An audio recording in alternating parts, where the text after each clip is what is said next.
from the high desert and the great American Southwest. I bid you all good evening, good morning, good afternoon, whatever the case may be, wherever you are on this planet comprised of 25 time zones, each and every one covered by Z's program, Midnight in the Desert. I'm Art Bell. Great to be here. You know what tonight is, right? No pesky guests to, get in the way. It's just the two of us, right? Okay, so the rules of the road here are simple, and they are no bad language and one call per show. And that's as far as our rules go. Now, there are any number of things for me to talk to you about before we get underway. But I will, I'll give you the numbers here in a minute, what I call the talk. I have a pretty, actually big announcement to make. Could I have a drum roll, please? No? All right, here's the deal, folks. Our cute little podcast is going to grow again. It's really not a podcast anyway. It's beginning, we're starting to be a network. So it is with immense pleasure, some trepidation, and an extreme amount of excitement that I would like to add that beginning Monday, the legendary KABC. I mean, just saying that gives me a little tickle down the spine. KABC, baby. Drew Hayes, thank you, at KABC. We've been there before, actually, in another incarnation, another life. So it's going to be great to be back. But, yes, we are adding KABC on Monday night. So I guess I'll have to sit up a little straighter or something. All right? Okay. What are we going to do tonight? God, I don't know. I don't have any ideas. We're going to do open lines, which means anything goes. Now, the two rules in mind, and of course the 2-drink maximum, not minimum, maximum is in place, if you want to call. A drink or two, and that's it. So I guess that is our third rule for Friday night open lines. Here's what I have in mind. We're going to do Back to the Future day was Wednesday. But I thought, that's so perfect. We're going to do it instead Friday night. And they actually named it Back to the Future Day because, a lot of the things depicted in that movie, not all, but a lot, came true. And they were looking at 30 years in the future. So I thought it'd be cute to do that tonight with you. I want you to sort of close your eyes and imagine 30 years in the future. Look at your iPhone, or if you must, your Android. People detect a bias there. And tell me what you think it's going to look like in 30 years. What will our airplanes look like in 30 years? What will our transportation look like in 30 years? What will our churches look like in 30 years? Any of it, and all of it. What will our computers look like? I mean, I'm pretty proud of my computers, a couple of, 3 actually, but a couple of nice-looking HP laptops. They serve well, but in 30 years, what are they going to be? Hard to imagine, right? So the special line that we have on Friday nights tonight is dedicated to your vision of 30 years from now. And it will be duly recorded, whether I'm here or not, and preserved. And 30 years from now, some fool will drag it out and go ding, ding, ding, or bong, bong, bong. Still can't believe it. KABC on Monday. That's like starting at the other side of the domino pile and setting them going. From the top down. Incredible. I didn't want to tell you until I was, really sure. Not just L.A., mind you, but L.A. radio is defined by the call letters KABC. Anyway, let's move on. There is a horrid hurricane that is come ashore now, Hurricane Patricia, and she's doing no favors as she comes ashore. Category 5, Cat 5, story in itself. We'll get to that. High seas, surging seas, cyclonic winds. It's horrible. They clocked winds at 235 miles an hour, gusts. Patricia came from tropical storm to record beater in 30 hours flat, kind of like a jet-fueled sports car, because this storm had just the right stuff, if you will. Plenty of warm water, of course. That's energy, right? What meteorologists call explosive intensification. The air was a lot moister than usual, adding more fuel. Same time, upper-level crosswinds called shear that normally restrain a hurricane from strengthening. Well, they were missing for much of Thursday, and so Thursday, Patricia decided to get angry, and off she went. So good luck down there. If you have relatives in Mexico, pray for them. This is a big storm. Not big in a geographic sense, big in winds and damage. Compounding the nation's severe shortage of execution drugs, gosh, I know, I worry about that every day, federal authorities have confiscated shipments of lethal injection chemicals that were on their way to Arizona and Texas from abroad, saying such imports are illegal. Can I hear a cheer in the cell? Maybe you shouldn't put your money under a mattress, it seems, after all. The stock market is now black again. It was a bruising bit for the stock market, but it has come back. I guess it has kind of shrugged off China. I don't know. And by the way, I'm going to give out the number for our special line tonight in a moment, but you can really respond on any line if you want to. I understand a lot of people are going to have, something to say about this, and perhaps what I'm about to do as well.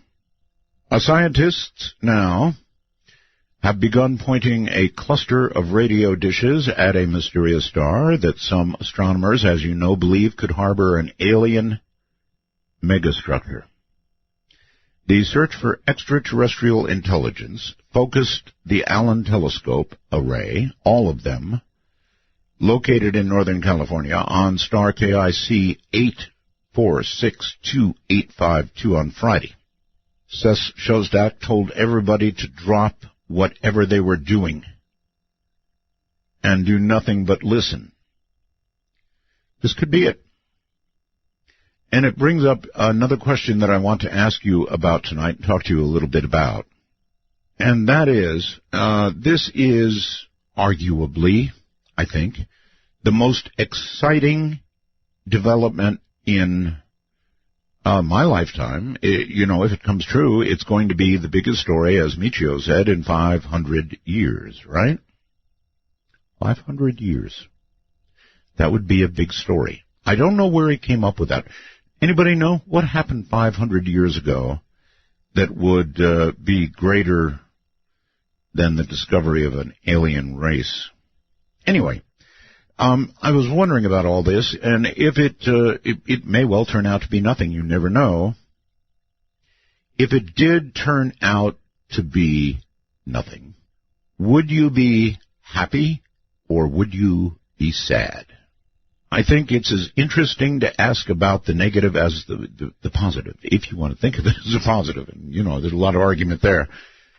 I think the fear is, frankly, I really do, religiously based for the most part. I mean, if we met an alien race, perhaps 1 million years ahead of us, after we figured out how to talk to them, or if they even talk, what would they, think about them. Them. I'll call it them. What if they became evolved, prospered, thrived, but worshipped another god? Or perhaps worse yet, none at all. What if they never even conceived of the idea of religion?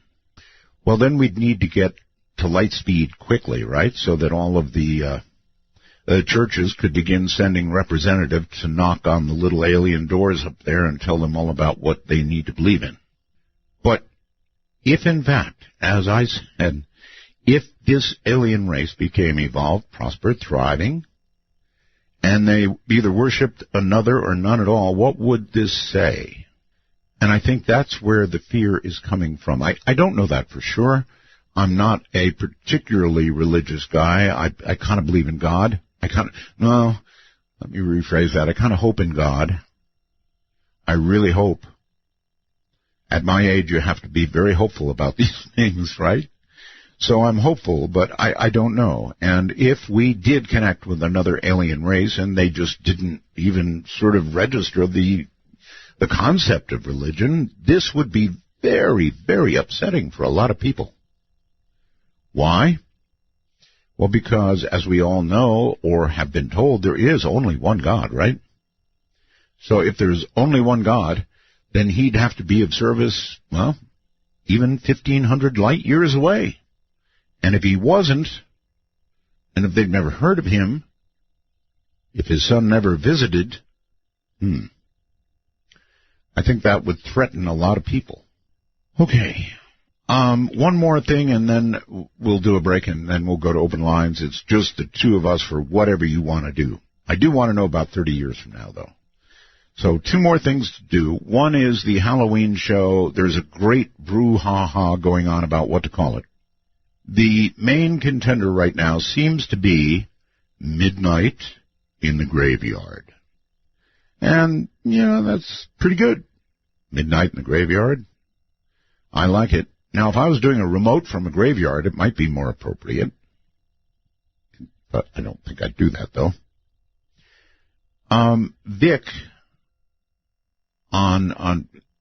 here comes the value of the wormhole.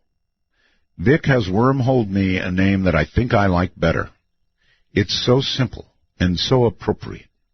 Vic says, why not just call it Dead Air? Dead Air. And I don't know, little tingle went down my spine, just like with KABC, when I heard Dead Air. Tonight we do Dead Air. What do you think? Dead Air. Is that a good one or a bad one? Anyway, you vote, all right? All of you out there, you tell me whether you like Midnight in the Desert or whether you like Dead Air. I'm leaning toward that kind of Dead Air. Open lines. We'll talk about it in a moment. This is Midnight in the Desert. I'm Art Bell. Oh, the night is my world. City light ain't it good? In the day, nothing matters. It's the night. I want to love you, feel you, wrap myself around you. I want to squeeze you, please you. I just can't get enough. And if you move real slow, I'll let it go. I'm so excited. Midnight in the Desert doesn't screen calls. We trust you, but remember, the NSA. To call the show. Wait a minute. That one can't do that to me. No way. One more time. Midnight in the Desert doesn't screen calls. We trust you, but remember, the NSA. Well, to call the show, please dial 1-952-225-5278. That's 1-952-CALL ART. My favorite. It can't skip. Hi, everybody. I'm Art Bell, and away we go. Here comes the talk. Here are my phone numbers. My public number, national, is but one. It is Eric. I'm starting to hear weird. Did you hear that? What am I hearing? I swear something's going on. I wasn't going to mention it, but as we went to break, I heard a strange-sounding thing that it almost sounded like Midnight in the Desert to me. And now I'm hearing other stuff. It's going to creep me out. Earlier tonight I was talking to my producer, and so much has happened here, right? internet glitches, weird stuff has been happening to us in the network. And, of course, let's not forget the shots ringing out the other night, right? So I was talking to my producer, Heather, earlier, and we were contemplating on what could be coming next. And so I closed my eyes, and I envisioned this raggedy at least 2 football fields wide piece of rock tumbling through space at about 45,000 miles an hour, headed straight for Pahrump and probably my studio. You know, somebody will look up and see it burning its way into the atmosphere, and kaboom, right here. I mean, what else can happen after all, right? All right, where was I? The talk. All right, so you've got my public number. Then there is Skype. If you have an Apple product or an Android product, either way, you can download Skype in a jiffy. It's free. Free is good, right? Put it on your phone or your pad or whatever and become familiar with it. You can do it. And when you are, add us. Don't go to the dialing part, as so many people have done. That won't work. Add us as a contact. If you're in North America, add MITD51, as in midnight in the desert, right? MITD51. If you're out in the rest of the world, it's MITD55. MITD55. And then we'll appear on your contact list, and you can call us at will. All that said, let us begin outside the country somewhere with Mark. I think in Great Britain, right? No, hi, Art. I'm in Switzerland. Switzerland. Oh, that's right. Switzerland. Okay, good morning. A couple of things. Dead Air is a great name. As a fellow radio host, I definitely want to support Dead Air. It's okay, it may not, Mark, it may not, Mark, resonate with the general public, but if you're a radio guy, Dead Air has more than a ring to it. It sends a chill down your spine anyway, right? Yes. A couple of things, Art. I'd like to recommend, for if you do open lines next week, a special line for hybrids. Maybe there's a hybrid gone rogue that would be willing to speak to us. Oh, you can be sure of it, Mark. There are probably legions of hybrids out there, just probably dying to call in. Great. And about 30 years from now, I think there'll be a 50-kilometer no-man's zone along any land bordering with the northern Pacific Ocean due to Fukushima. 30 years from now, Mark, do you think that Switzerland will still be a neutral country? Well, they did join the United Nations in 2001. So the joke I tell people is that finally in the 21st century, the joke is on them. The 20th century. I'm sorry. Switzerland probably will exist because the world needs a Switzerland. The world needs an exception country. A place where their money's safe is what you mean. Yes. And also a place that is not part of the EU or other large trade organizations. Yeah, with reference to their joining the UN, I said the joke's on them.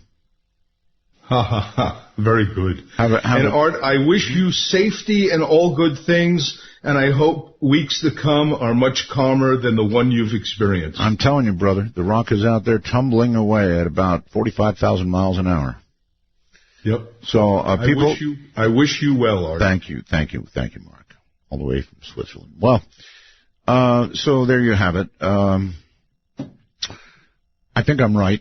I'm pretty sure that rock's out there tumbling toward me about now.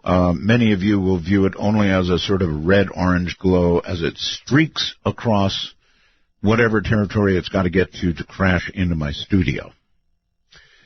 All right, so let's go to this line. Silverdale, Washington, maybe? That's only a guess. Yes? Hello, Art. Hi. Art. I wanted to, I like Veiled in the Desert, really? and I'm thinking that, that has a kind of a Muslim-like sound Yeah, to it. you know it does. That may not work right now. But, I was going to say in 30 years, I think they're going to have built that tower that they're talking about, the elevator. And, elevator to space, yes. Yes, but I think there's going to be 6 countries, including private investors, involved in it, so that it'll be protected, so there won't be the issue of sabotage or anything. Let's just call it Trump Tower, and he'll pay for it, like the Mexicans He'll pay have for to. all of it. Yeah. he'll have the Mexicans pay for the lower half. Art, I wanted to say about your situation out there, because you've got that large piece of land at night. I had 2 confrontations here with some Rottweilers that came on my land at night, and I was outside, and I thought they were small bear. I thought they were bear cubs. They were about 85, 90 pounders, 2 males, and I could only see their glowing eyes at night. Rottweilers are really funny. You didn't hurt them, did you? No, I had to have the Humane Society come pick them up, but they were trained to be very vicious. But I talked to a guy that used another 3 of them for other dogs. They were all Rottweilers, and he used 3 females for security with himself. And he said they never stay alongside him when he patrols in the dark. He said they surround the buildings and keep him in sight. And when he has a confrontation with somebody, the dogs come up secretively and stand around the person, and the person doesn't even know they're there until there's some kind of physical confrontation, and they just unload on the person. So they're very good about patrolling. They don't bark a lot. Okay, you've never been in radio, right? Never, no. Good. So, what do you think of dead air? I love that. You do? Yeah, I think that's a good one. Okay. Well, that's my first sample. Now let me try some of the other stuff for you. How about our world? Any part of it you want to think about in 30 years? I'd like to think of the oceans. You mean us still being there?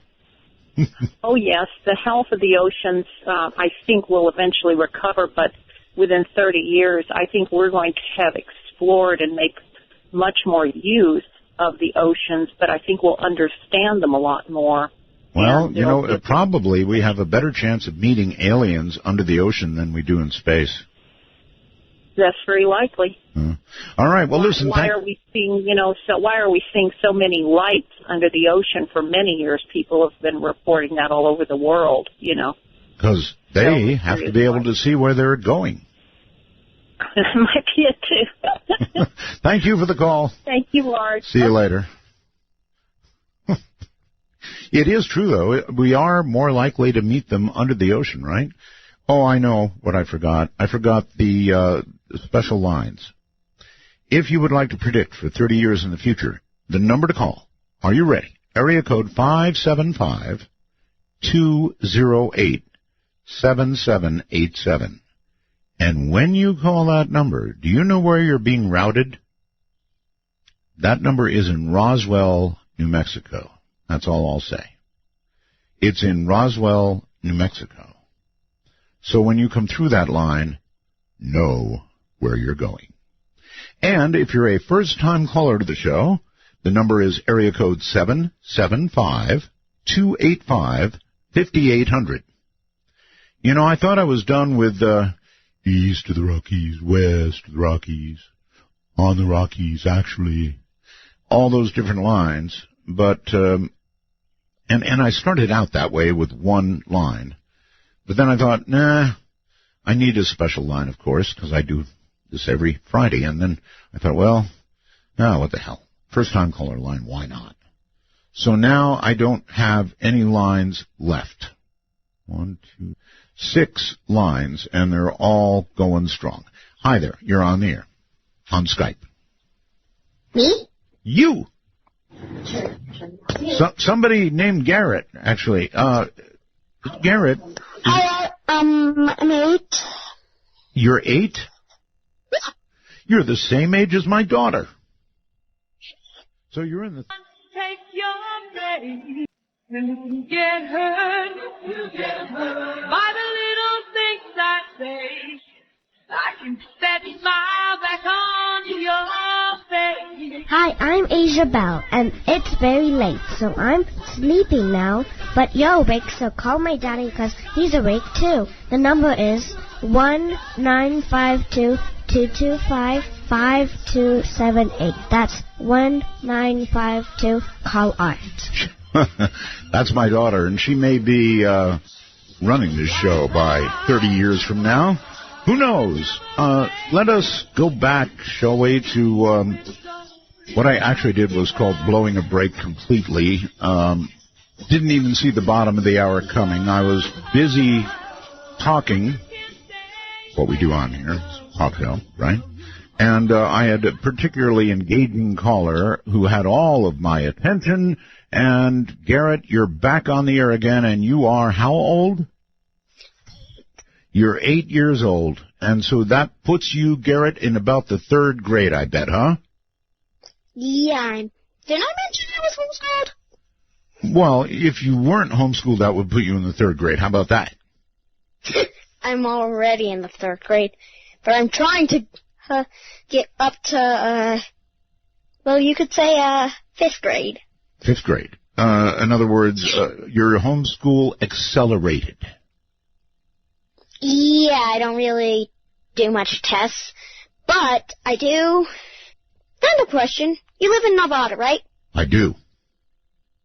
So do I. Where in Nevada? The upper area. The upper area. Upper corner. The area that all our tax dollars go to pay for. Yes, we're familiar with it. Anyway, Garrett, what is your favorite computer game? Well, let's say Minecraft. You get to build That's things. my daughter's favorite game as well.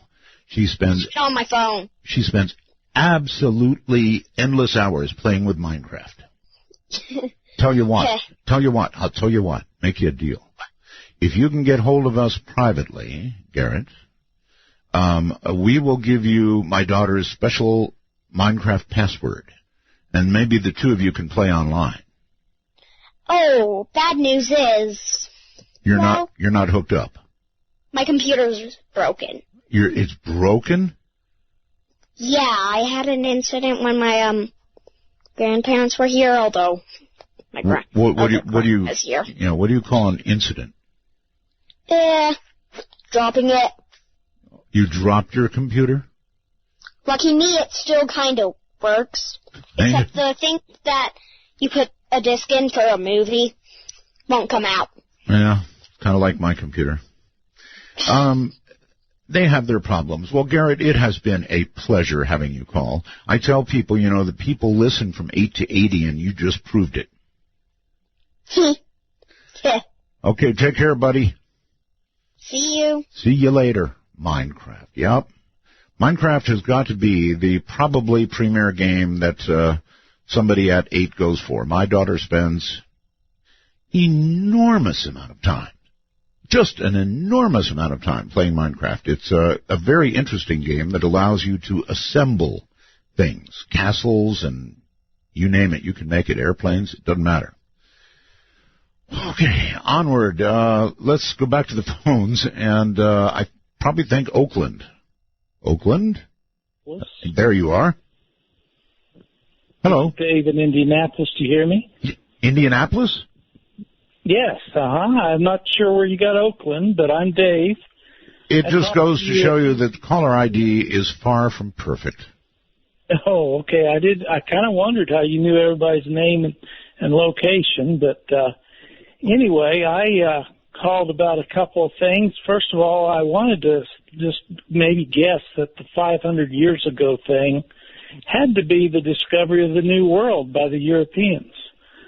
So, that would be about 500 years ago. Yeah, but, I don't know if that really competes with finding aliens. I wouldn't necessarily say it was a greater thing or equal to that. Well, Dr. Michio Kaku is the one who said that, a theoretical physicist. Okay.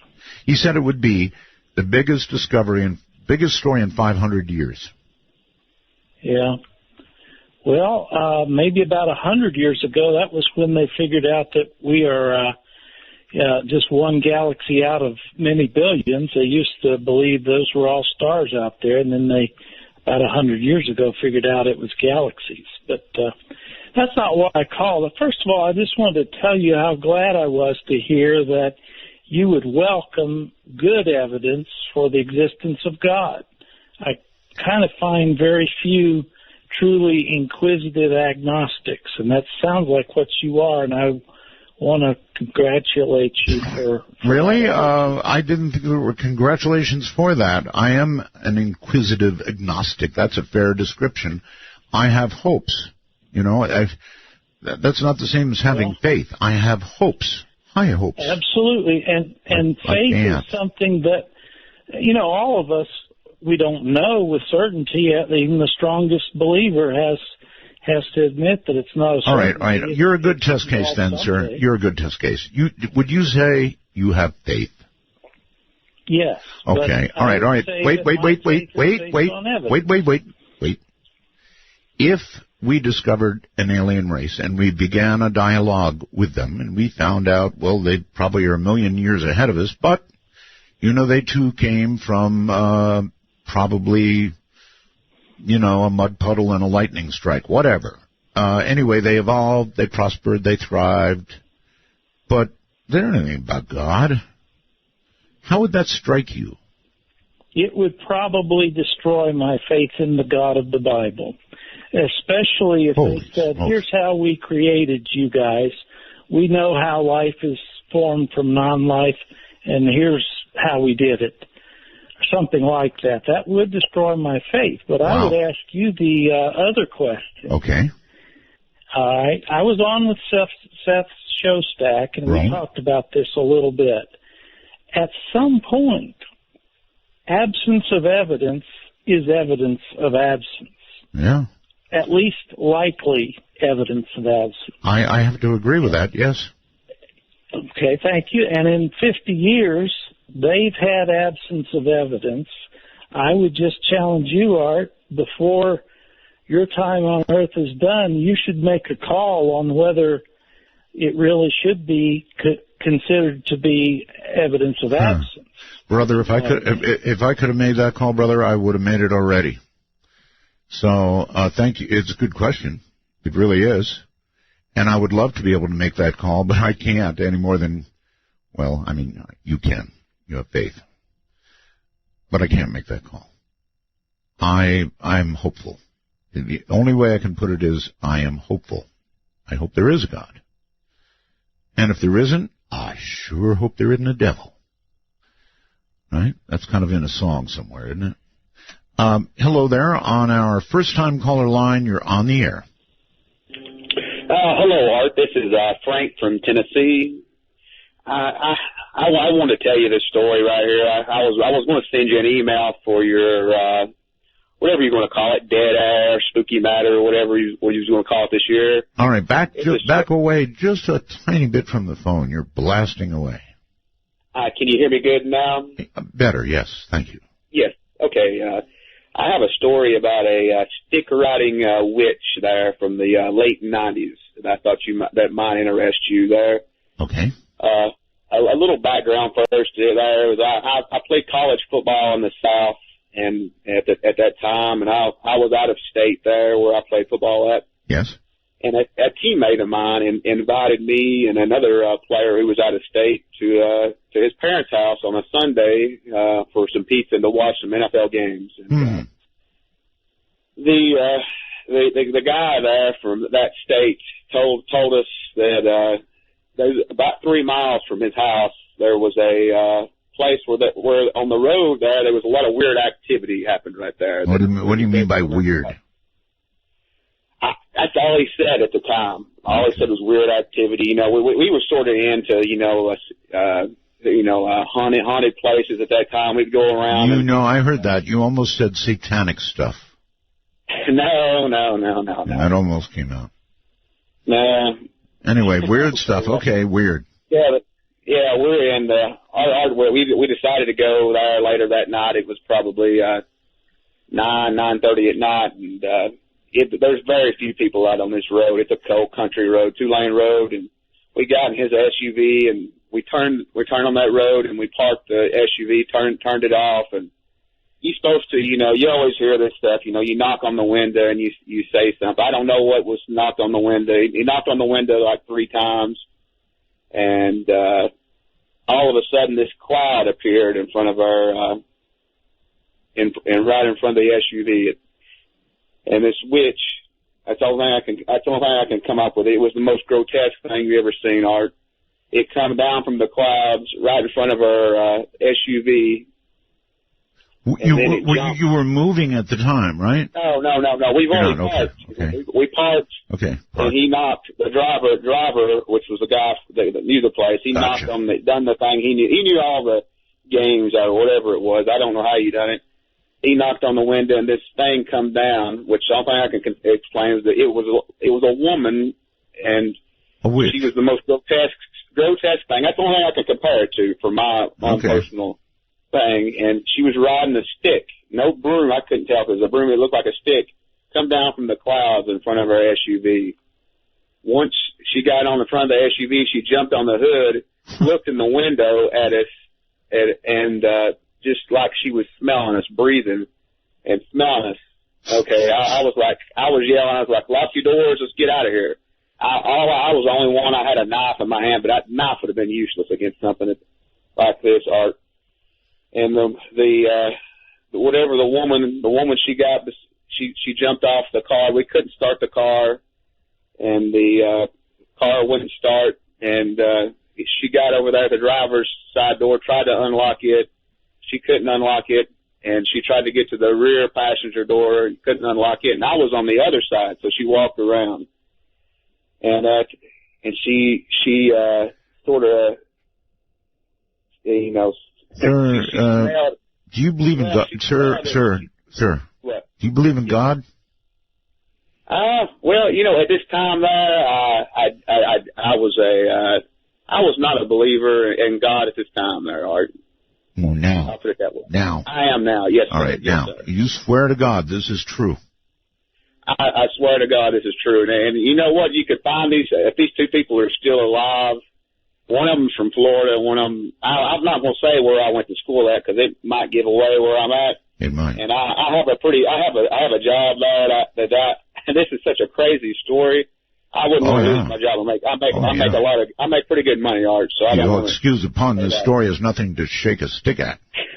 Yeah, I mean it's I know it's a crazy story, but this woman, which I won't, we'll just go ahead and call her a witch. It's hard to, that witch, she got in my door and she like smelled at me and Wait.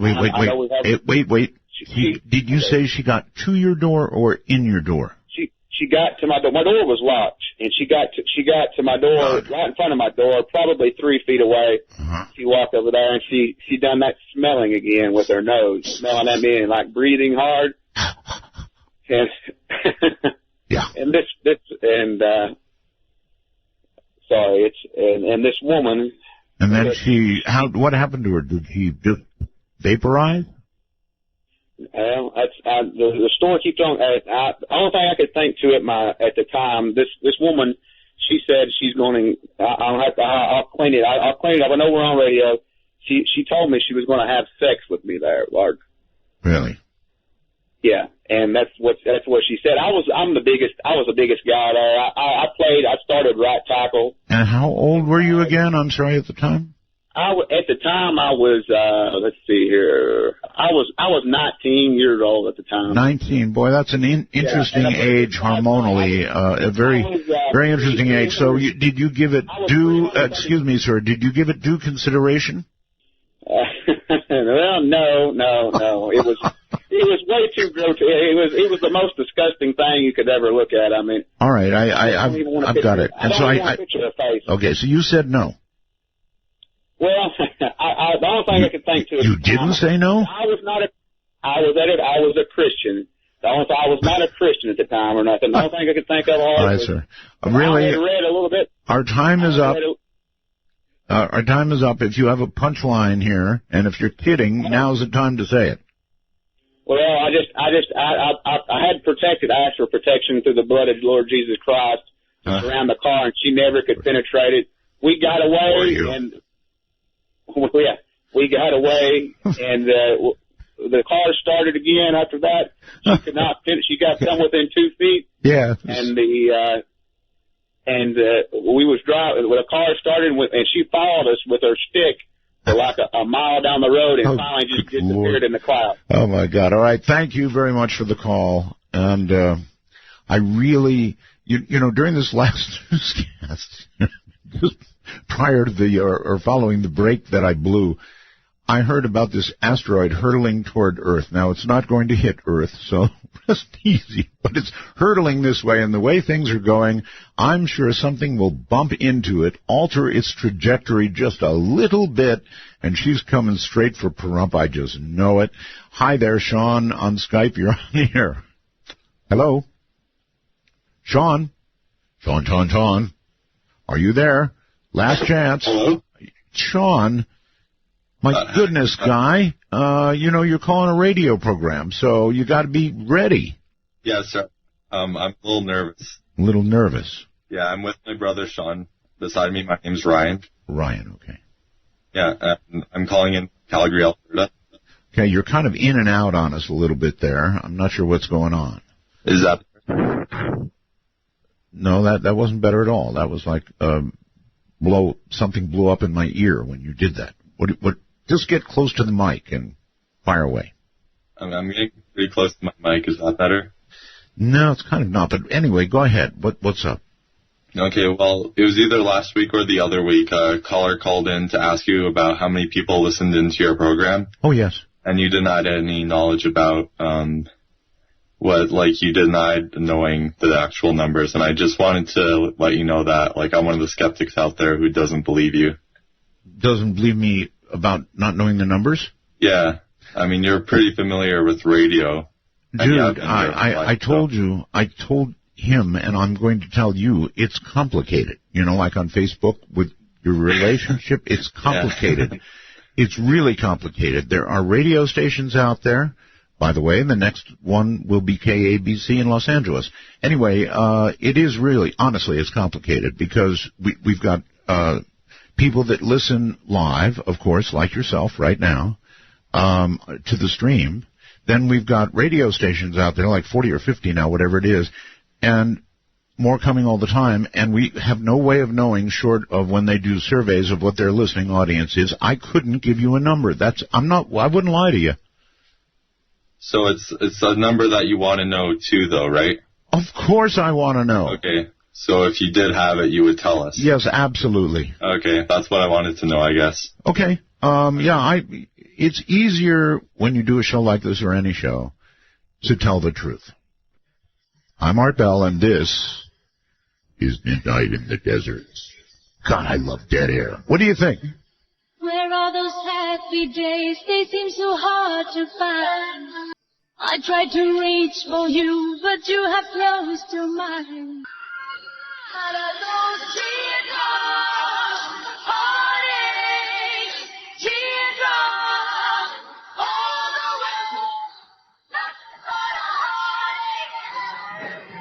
way. The clock strikes 12, and Midnight in the Desert is pounding packets your way on the Dark Matter Digital Network. To call the show, please direct your finger digits to dial 1-952-225-5278. That's 1-952. Call Art. KABC on Monday. Ooh, I'm so ready to rock. Hey, everybody. This is Midnight in the Desert. And you're welcome to join us. We have a multitude of topics going on. Don't forget, our big question is what you're going to think, what you think the world's going to look like in 30 years. And if you have an answer to that question, a pretty good one, I want you to think about it before you call. The number to call is area code 575-208-7787. And on that line, you are on the air. Hi, Art. Hello. I'm so honored. Well, I'm honored, too. This is Ricardo. I'm calling from Portland, Oregon. And And I've been listening to you since the 90s. All right, we're going to start a new policy, Ricardo, with, if possible, giving credit to the affiliate you're listening to. And I know in your case, it's got to be the Monster KXL. Yeah, I have listened to you on there, but I'm listening on the computer. Thanks for ruining it, Ricardo. Jeez. Well, but the computer brought you back. I mean, Dark Matter Network deserves some props. Yeah, baby. You've got it. All right. Well, anyway, Ricardo, I want you to look 30 years. Through the Internet to the radio again. Yeah, 30 years. 30 years. Yep. It's going to be a different world for sure. And I see, I think the United States is going to go the way of the Soviet Union and collapse as a union. No, wait a minute. Let's clarify what you're saying. You don't think we're going to become communist, do you? No, I'm talking purely, politically, like power structure, not. Okay, so you're talking more about an economic collapse, right? Right. The same thing that the way that we won the Cold War was we got them to outspend to the point that they couldn't sustain themselves and as a large entity. Okay, well, you know what? We're well on the way to doing that right now, so not such a hard prediction. I mean, look at the spending we're doing. My God, it'll never withstand another 30 years at this rate. Absolutely, and I think that it'll be kind of similar in that while that's going on, I'm also noticing that states are starting to say, hey, if we want to do something, we're just going to pass a law and say we're going to do it. I mean, the marijuana legalization on the left coast is a good example, but I think there are other examples. And the feds are kind of so far anyway going, well, we're too busy to worry about that. That's right. You've got to ask yourself, in 30 years, if California were allowed to go its own way, what California would be like in 30 years?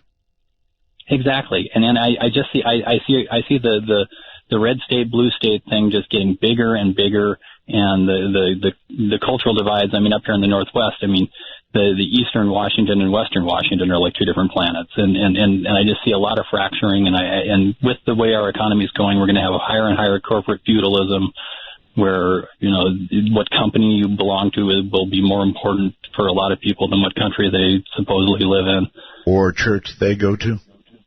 Yeah. And I think that a lot of people won't be in companies because robots will be replacing all of us. So a lot of people will be in tribes of some sort, or gangs and so whatever. But I don't suppose you've seen the new TV program called Humans, have you? About the essentially robots.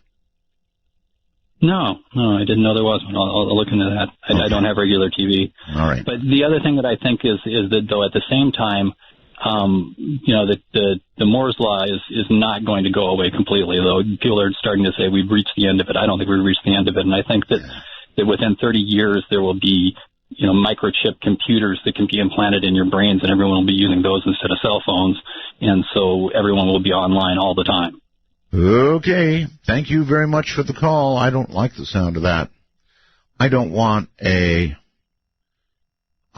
computer implanted in my brain. For one thing, it could easily take over. And in my case, very easily, perhaps. And then what would I be? No, I asked about the show Humans. I don't know if any of you have seen it. But they have one particularly cute robot. The rest of them are, but one of them is really something. Let's go to John. John, hello on Skype.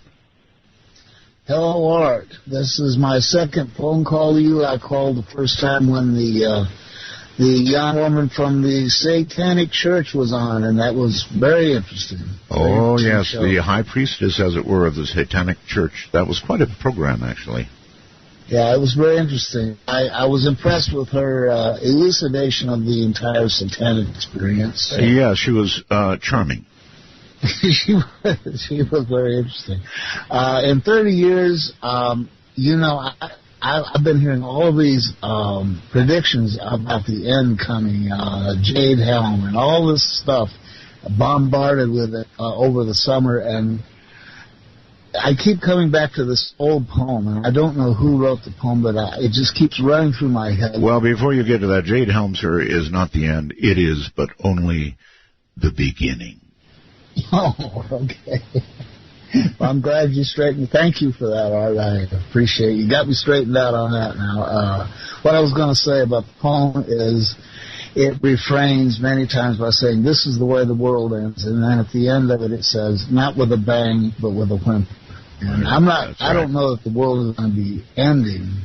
The earth isn't, that's for sure. As far as humans go, that's up to us, man. Yeah, you're right about that. The world will not end, but our ability to continue to be sustained upon it may well. And when you think about it really hard, what's the diff, right? Let's go all the way across the Pacific Ocean to the land, oh, the rising sun, Japan and Michelle. Hello. Michelle. Oh, Michelle's here. Hi, Michelle. How are you? So if you hear too much noise, just let me know and I'll cut it short. Where are you again that you have so much noise? I'm outside a train station waiting for my friend. I'd love to hear a Japanese train come in. No problem. Okay. Well, you might get the chance. I actually called you a little bit ago and then had to hang up because my train came in. So. I see. Well, I'm still waiting for my train. One day, Art. Yes, ma'am. So the other night when, first of all, got to say, Dead Air, fantastic. Really? Please use it. You really like it? I love it. And you're not a certified radio person, right? Radio joke. It's just it's short, and it really just you don't forget it. Dead Air. I love it. And you can say it really well. That's the other thing too. That's right. Dead so Air. The other night I just got a chance to listen to the Dr. Forstchen show. Oh yeah. The other night, and I realized that I forgot to say something while I was on there with him. And that was? If you get a chance to have him on again. Oh, I will. Don't worry. You got to ask him about the story behind his signed Luke Skywalker picture. He's got a photo of Luke Skywalker hanging up in his office. Autographed? Signed by Mark Hamill. Seriously? And it's a really funny story. You are aware, right, that Luke is not in the trailers for the new... That's what I heard, yeah. Mysteriously missing. I'm kind of wondering if he's going to be a bad guy this time. You know, they're going to do some big twisting. We'll just have to wait and see. Yeah, who knows? But, it's a really funny story as to how he got that photo. And I'd tell it myself, but I'm not sure if I could do it justice. All right, Michelle, what do you think the world's going to look like in 30 years? I'm not really sure exactly what it's going to look like, but my hope is that whether it be from this megastructure or just needs and resources, that I hope that we've gotten back into space. We haven't just completely ditched that and gone down the same road for the next 30 years. Yeah, and I hope we're not all speaking ISIS. Oh, gosh. That's a tough one. Just completely and totally apologetic towards the Islam. And I understand why, but at the same time, there's so much that can't completely be ignored. I'm not really sure. You know, I'm a very love and peace kind of person, and I really try to get along with everyone. And I practice it every day at my school and, people that I meet here in a foreign country. But sometimes there are some people who just don't want to listen. And what can you do to them? What can you do with them? Herd them together and put them in a camp. Call it Jade Helm. All right, I got. Amusingly enough, a pastor back home said that about homosexuals. Right before I left, he said that they needed to herd all the homosexuals up and put them in a gay camp and take care of them. Yes, you really can never overestimate or underestimate, I guess, really the wicked nature of man. Yeah, and the sad part was that he was a preacher, So, Christian preacher, that's real Christianity for you there. I hope not. I hope not, too. Anyway, good luck. Keep on keeping on. That's not a train, is it? No, that's the signal across the street. Actually, it would have been really cool to hear probably a high-speed Japanese train come in, yeah. Actually, this stop does have a Shinkansen, but I haven't heard one come through. I tried to stand kind of away from one so that you didn't get too much noise. Would have been cool. Well, next time I'll try and get you one. All right. Thank you, Michelle. That's Michelle in Tokyo, actually.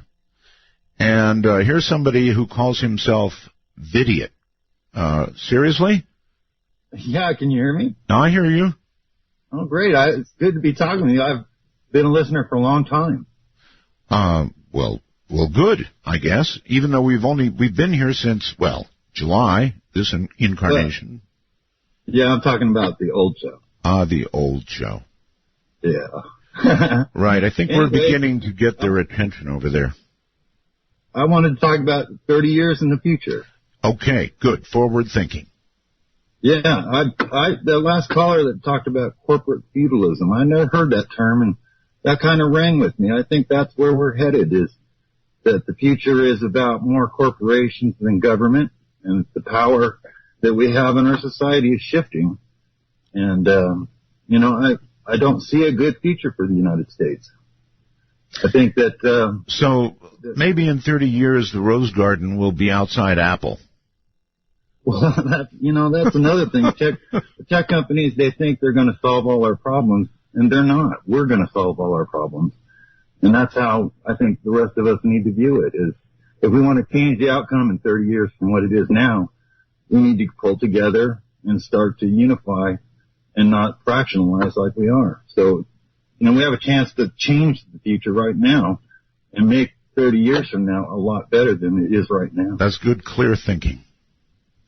Any idea of the tech changes you can imagine in 30? Well, I'm actually a computer programmer. I code at night, listen to you. So I'm writing a video game right now. I see technology as just a tool, like a shovel or a pair of gloves. That when you apply it, it can be very effective and change our lives. All right, but not in the way you think. Most of what we do in the technical world is just about information. It's not about, making cars or building houses or taking care of the sick or the elderly. It's just about information or about entertainment. And so technology has its place, but it's not the God that's going to save us all. There you have it. Well said, actually. Thank you very, very much for the call. Idiot. What a name. For a technological guy, I could tell you were not using a headset mic, which would have sounded way, way better. Going to the phones, you're on the air. Hello. Hello, this is John in Danville, Virginia. Danville, Virginia. How you doing, John? I'm doing great. Listen to you, 106.3 WIQ. Say that again slowly, please. You're listening you've not got a good cell connection, so say it again. Listening to you on 106.3 WIQ. All right. Thank you very much for the plug. Just a couple quick comments. Number one, what are we going to do when the aliens land? If they have a bumper sticker on a spaceship that says praying in the name of Jesus. I think that a lot of people like myself will quit hoping and start, really getting down to believing. A couple more comments. A suggestion for a show sometimes is a lot of people like me out here to drive all night. Truck drivers, pizza delivery, whatever. Why not have a show sometime? Are you in a truck? Yeah. Oh. Okay. Anyway, go ahead. The show suggestion. Show called One More from the Road and let people call in and tell stories of the road. One more from the road as opposed for the road. Yeah. Gotcha. It's a good one. I love it. Stories of what we've seen. And another suggestion, how about sometimes, which I know you probably won't do this, but let a regular guy co-host open lines with you. It's a thought. It's certainly a thought. I've thought, let me tell you, I'll tell you something off the air if you just listen for a moment. Before we did the program, I had a test night. Some of you may remember that. And I had a really nice gal on here who happens now to be, by the way, my producer, Heather Wade. And she did a fantastic job. By the way, we just killed Skype again. I'm so sorry. Here it comes back. I had Heather on with me for the test show, and people were in revolt. I mean, they just were in absolute revolt. They hated it. And I think what it is not Heather. She did a great job. And she has a spectacular voice for radio. I think it's just that people don't like change. Whatever it is, they don't like change. And they had not heard me on the radio in a very long time, and to hear me with somebody else shook them to the core. And so it's not that they did not like Heather, it is that they just didn't like change. Anyway, that's who that was, by the way. She called herself Redacted, but it's really Heather. Hello, John. You're on the air on Skype. Hi, Art. Hello, sir. You're not close to your mic, so I want you to find whatever you're using for a microphone and get real close to it, okay? John? Yeah. John, you sound like you're at the bottom of Mel's hole.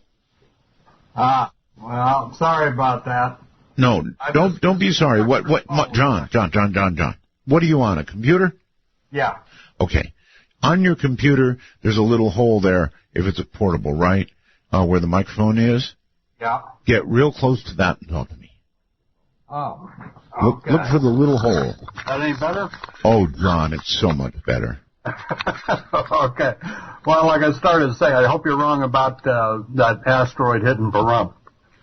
I do too, but I happened to listen to the newscast coming up, and they were talking about this asteroid coming in at like 50,000 miles an hour or something. God. Yeah, I started laughing when I heard that. I said, I know he's going to catch that. Very humorous, yeah. But anyway, I'm hoping on the religion front. Yes. That the aliens get here and explain it was all a big joke when they landed the first time.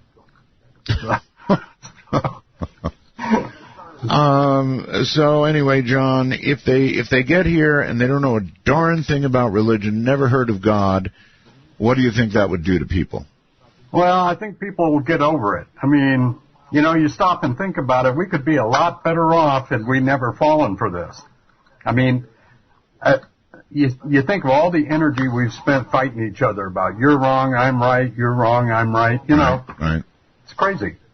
It is. Religion's like underwear. You keep yours, I'll keep mine. Right. I think you're absolutely right. Thank you. Remember Imagine by Lennon, right?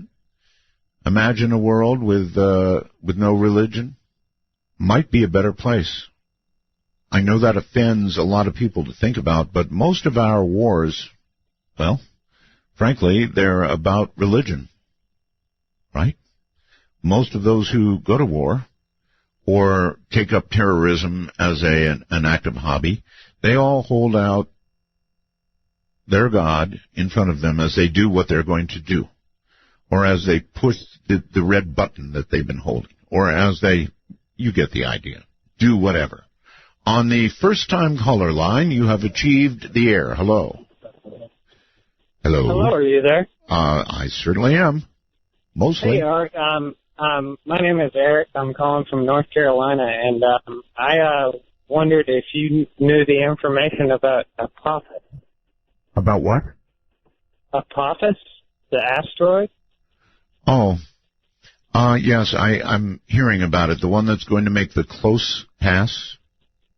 Well, it's going to be set to make a few close passes in, I believe it's starting in the year 2024, but it should be the year 2036 when it should make the closest call. I believe in 30 years it will be kind of a moot point because I believe no matter if it hits or if it just makes a close call, which would rip off a bunch of the Earth's atmosphere, I believe anything that happens, well, will be to an iPhone 15 at the time. Have you ever heard of the Colburn text? The Colburn Bible? I have not. I'm sorry, no. Oh, okay. It is basically a book that, when you read into the history of it, it was really attempted to be destroyed, and a small clan of knights held on to it, and there are supposedly a few that survived, and you can now buy copies of it. But there is one part which talks about the translation of Apophis is the destroyer. Okay, I have a question for you. Yes. Who is your cell carrier? I'm on Sprint. You're on Sprint. Okay, well, unfortunately, it won't work for Sprint, but that is, it was a good call, but it was a bad cell connection, right? I've got some news for you. Those of you out there who would like to sound good and don't have good cell service, AT&T, they're my carrier, has just instituted something called Wi-Fi calling. It's high-definition calling. Now, here's what you can do, some of you. You might give it a try. It's really cool. You look into it. There's a little button. You go to, settings on the phone, and I'm going to tell you how to do this. You go to settings on your phone, and then, of course, all the apps are listed. And you go down to phone, right? If you've got AT&T, this might work. You go down to phone and click on it, and one option for you is Wi-Fi calling.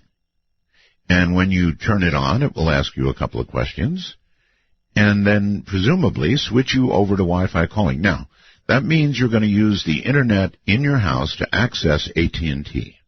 I think a couple of other carriers do this as well. But the quality of the sound is astronomical. It is wonderful. So that's, of course, if you have good Internet. If your Internet is bad, you'll sound terrible. But assuming you've got good Internet, good Wi-Fi, Wi-Fi calling is about 100 times better than your average cell phone. Just a little hint for some of you out there. Let's go to, let me see, I hate to do it too quickly to somebody, but here we go. We're going to go to Skype, and Kurt, hi. Oh, my goodness. Hello. Hi. That was fast, huh? Wow, my goodness. I've got to turn off my hearing you in the background. Your device, yes. Yes. On so fast. I know. Let me just turn that off. Oh, there we go. All right. All right. Now, hi. How are you, Mr. Bell? Just spiffy.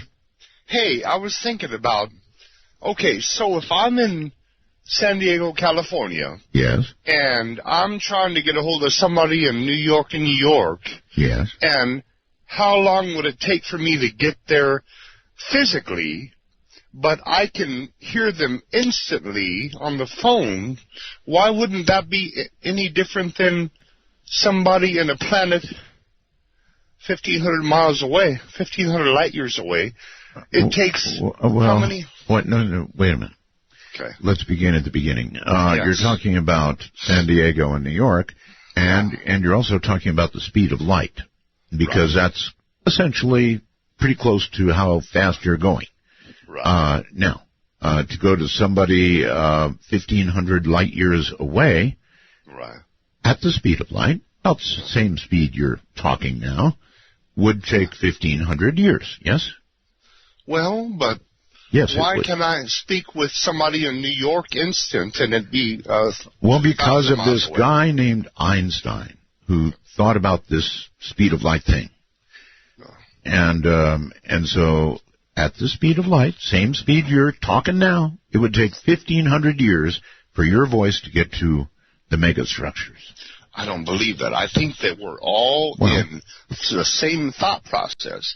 New York people right now from Arizona were in the same thought process. Why can't... Yeah, but sir, phone calls have nothing to do with thought processes. They have to do with a lot of things other than thought processes, frequently. But we're all thinking at the same time. Well, that's just confusing. So much thought going on at once. And so little action. Well, I just think that everybody in the whole universe so is little thinking at the same productivity. time. Come on now, predict for me what you really think it's going to be like in 30 years. I'm going to be president, and Madonna's going to be my first lady. As president, what will your first action be? Take away YouTube ads in between music. Oh, I hate that. Oh, my goodness.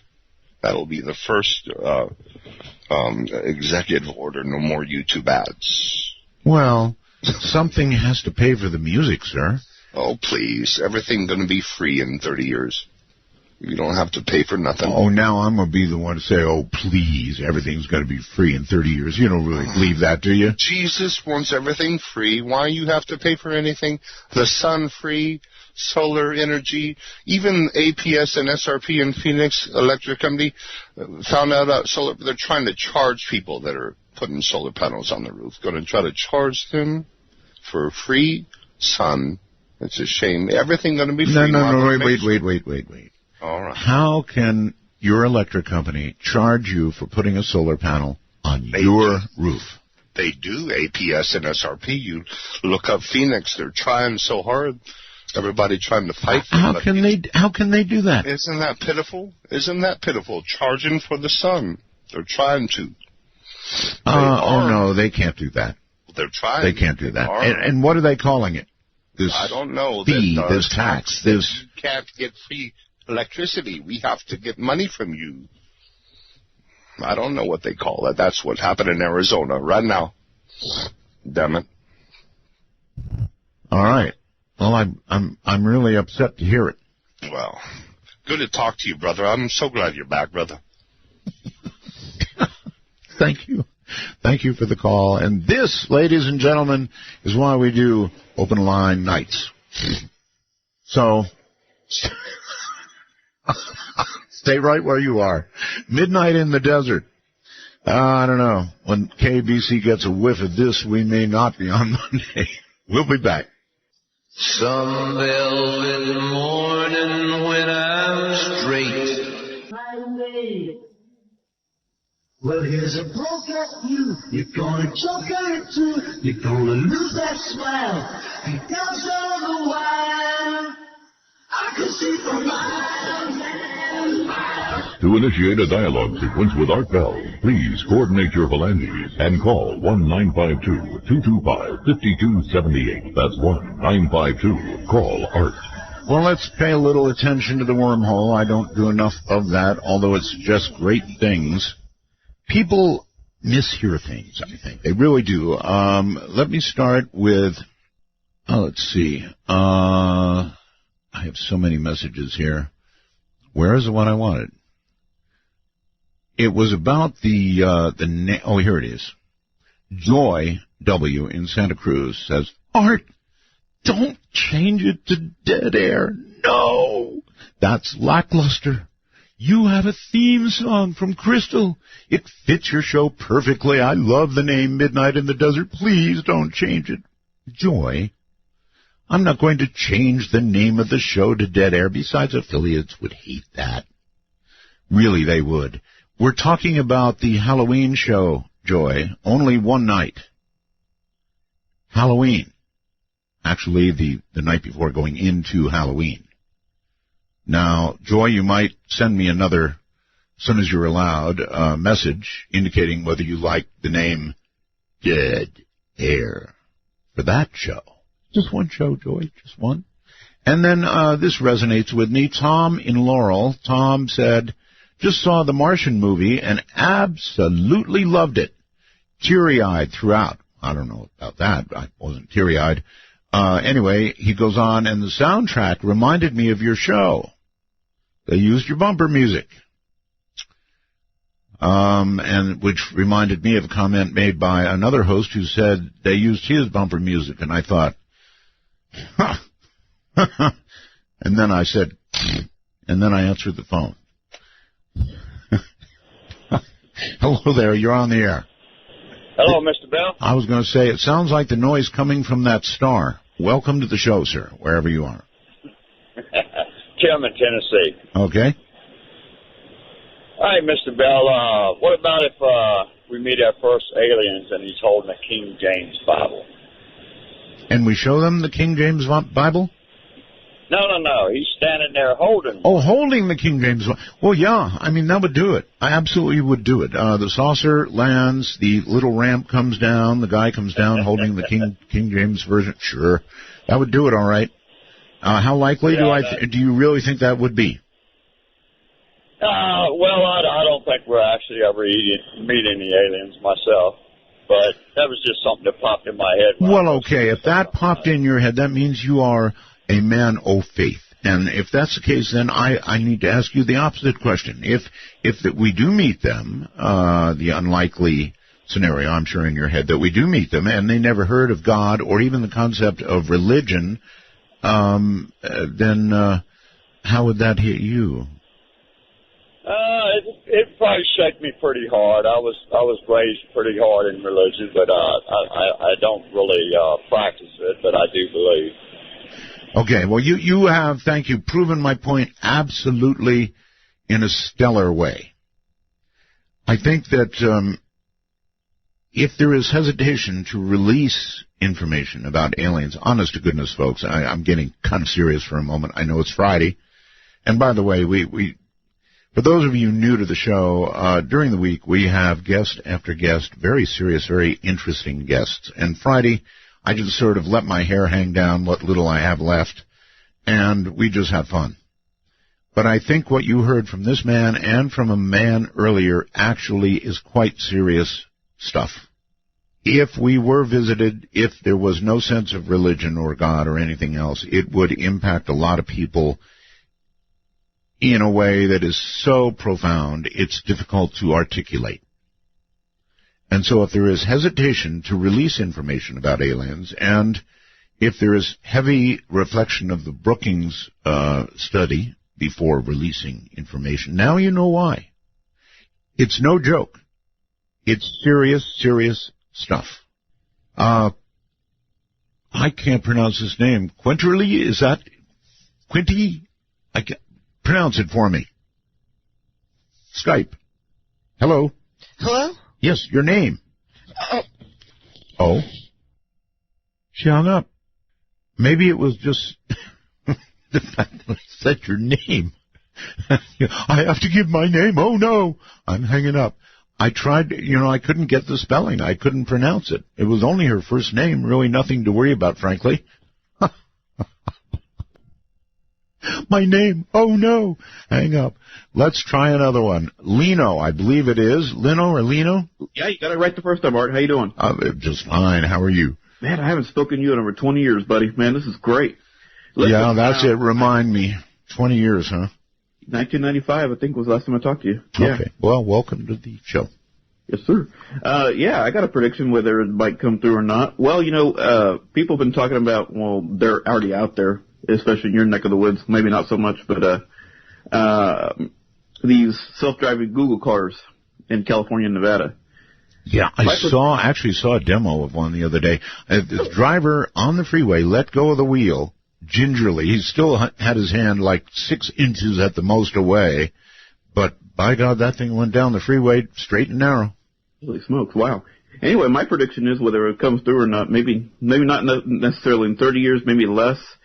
I'd like to see, I'm a big Knight Rider fan, going back to the 80s. Right. And I'd like to see a modern-day kit. As a blind person, I think that'd be a great thing to have. A Google car, not so much. I don't know if I would trust something like that in 10, 15 years, not even. I mean, I don't know, it might get better, or I don't know. You are completely blind? Yes, sir. Since birth, or? Yes, sir. Mm-hmm. Okay. I would think that you'd be in big favor of a car that doesn't need a driver. You can just say, go to grandma's, and right away you go. Wouldn't that be cool? Yeah, it would. Yeah, a lot of blind people are in favor of that, and there are people, mainly some bigwigs within the National Federation of Blind, who've actually tested Google car. Most recently, I can't remember, I think it's our current president of the organization. He's actually tested one. But, yeah, I know a lot of people are, and I know in various circles, people are talking about this, and I think we'll continue to do so. But I think I'd rather have a modern-day kit. How about in 30 years, there is no more blindness? Oh, that'd be nice. I mean, they really are making great strides, right? Yeah, they are. If you were given the opportunity, what would have to be done for you to have sight? In other words, I guess I'm really asking, what's wrong that you don't have sight? Small eyes, small nerves. There's no nerves, then my nerves are dead. So people like that, I don't think that there would be no hope. But some who have are born with light perception per se, or very little vision, like my wife. Right. She has what they call optic nerve atrophy. There might be some hope for her. But, for people like me, I don't know, not so much. Now, I know there's talk in research that there's different implants that you're put in your brain, but I don't know if I want to go that far. Can I ask what probably is going to sound like a rude question, but honestly am curious. Okay, do you dream? Sure. So, in your dreams, how do your dreams manifest? I mean, most of us, for example, sighted people, when we dream, we see what's going on in our dream. So probably the best way I can answer that question is I hear things, and I'm imagining I'm in another place that things are going on. Does that kind of make sense? I mean, that's how I've always dreamed. At least, Of course, it makes sense. Yes. Yeah. Yes. Yeah. That's why I hear things. I know where I can sense where I'm at. I know I'm in a different place. Wow. Whether other blind people dream that way, it's possible. I don't know. Well, I've never asked a blind person that question. First time ever. And so I guess it makes sense. You would hear things. Yeah. Wow. Do you ever, I mean, a blind person, of course, has the sense of touch, right? So right. You know what things feel like. Does that come to you in dreams? Yeah, it does actually. Mm-hmm. Along with the hearing. Okay. Well, live and learn. That's amazing to me, and I appreciate the insight. Yeah, no problem. All right, thank you, and take care. Wow. I guess that would be true, right? You would hear things, and you would feel things, but you, of course, would not see things because you've never had that experience. Wow. Hello there. You're on the air on the phone. Oh, hi, Art. I was going to just, on your Friday night shows, I really like them because, just to listen to all these different callers, and I was going to sit back and just enjoy it and listen. And when you started talking about your show coming up the day before Halloween, yes, and you were mentioning these different, what you were thinking of calling the show, correct? Well, actually, yes, that's right. Part of my show will be on the day before Halloween. Some of it will be on Halloween, of course, depending on the time zone. Right, and you had mentioned this title called Dead Air. Dead Air. Dead Air. Now, I just, it just kind of, I thought, I'm going to call in, just see if I can get through, because I like this kind of thing where you kind of sometimes throw out ideas and see if, what other people might come up with. Do you want to hear what I came up with? I do. Okay, the first title I thought of was Some Like It Hot. Yes, that's good. And the second title I thought was Deadly Signals from the Desert. Deadly Signals from the Desert. Well, that's a little long, but not bad. Or just Deadly Signals. Okay, Deadly Signals. That's pretty good, too. And the third one, I thought of three, and the third one is, that you know how we used to watch the Twilight Zone? Of course. Right, so I was thinking along that vein, the Dead Zone. The Dead Zone. But I like Some Like It Hot. Some Like It Hot. All right, well, I'll keep it in mind, and all of them in mind. But I still am leaning toward Dead Air. Now, I do understand that perhaps a non-broadcasting person would not see or get the significance of that. But, for a broadcaster, even if it's not Halloween, Dead Air puts a chill down your spine. There's no question about it. Just even the phrase Dead Air does it for me. First time caller line, you are on the air. Hello. Hello? Hello. Hi, Art. My name is Phil. I'm calling from Staten Island. Staten Island, all right. Yeah, I'm actually a recent, listener of your show. I haven't listened to it for too much. It's kind of hard to get a hold of you because I have a newborn child and everything, so it's practically impossible to listen to you and take care of it at the same time. But I basically just wanted to let you know that your show is amazing. I love it. I mean, it doesn't get any better than this. I've been looking for stuff like this for years. I've researched, read books, documentaries, and all sorts, and I can't find a feeding ground as good as what you provide for me on a nightly basis. Well, we try and go all over the place. I mean, we do science, we do paranormal, we do all kinds of different stuff, and it's true. It's fun. I also was wondering, because I sent an email to Heather about a week ago, because I was listening and you said that you make recommendations for people you think should be on the show. Like I said, I'm a new time listener, so I don't know if you've ever had them on the show. But I was wondering, are you familiar with the Project Venus, the Montauk Project? Yes, of course I am. Would you? I was thinking maybe you could have either Preston Nichols or maybe Peter Moon on the show. Well, I've had Preston in the past, and I've had a number of people, actually, that had to do with the project. They're all getting on up there, as am I. But, yes, I will look into it. I literally just gone through all the Peter Moon books. Right. I work night times at a nursing home, so I listen to everything audiobook style, basically, as I'm working. Yes. And I went through his books, and, I mean, it's really fascinating stuff. I don't know if you've read any of his books personally. But, I mean, the insight that he gives, it's from a technological and just, just the average person standpoint, it's insane, but at the same time, it's just provocative stuff, you know what I mean? It's not insane. It is provocative, and I lean toward believing it. I got quite a description, folks, of what it was like. And, it depends on who you believe. There are different stories. There are those who say that men were buried halfway into the metal deck of a ship. There are those who deny that. So there are some variances in the way the story, is told. But it's something. Let's go to our first-time caller line. Say hello. You're on the air. I'm on the air? You are. Oh, this is Bernadette. Bernadette. From the Facebook fan page, Art Bell Into the Night. Oh, is that a new one?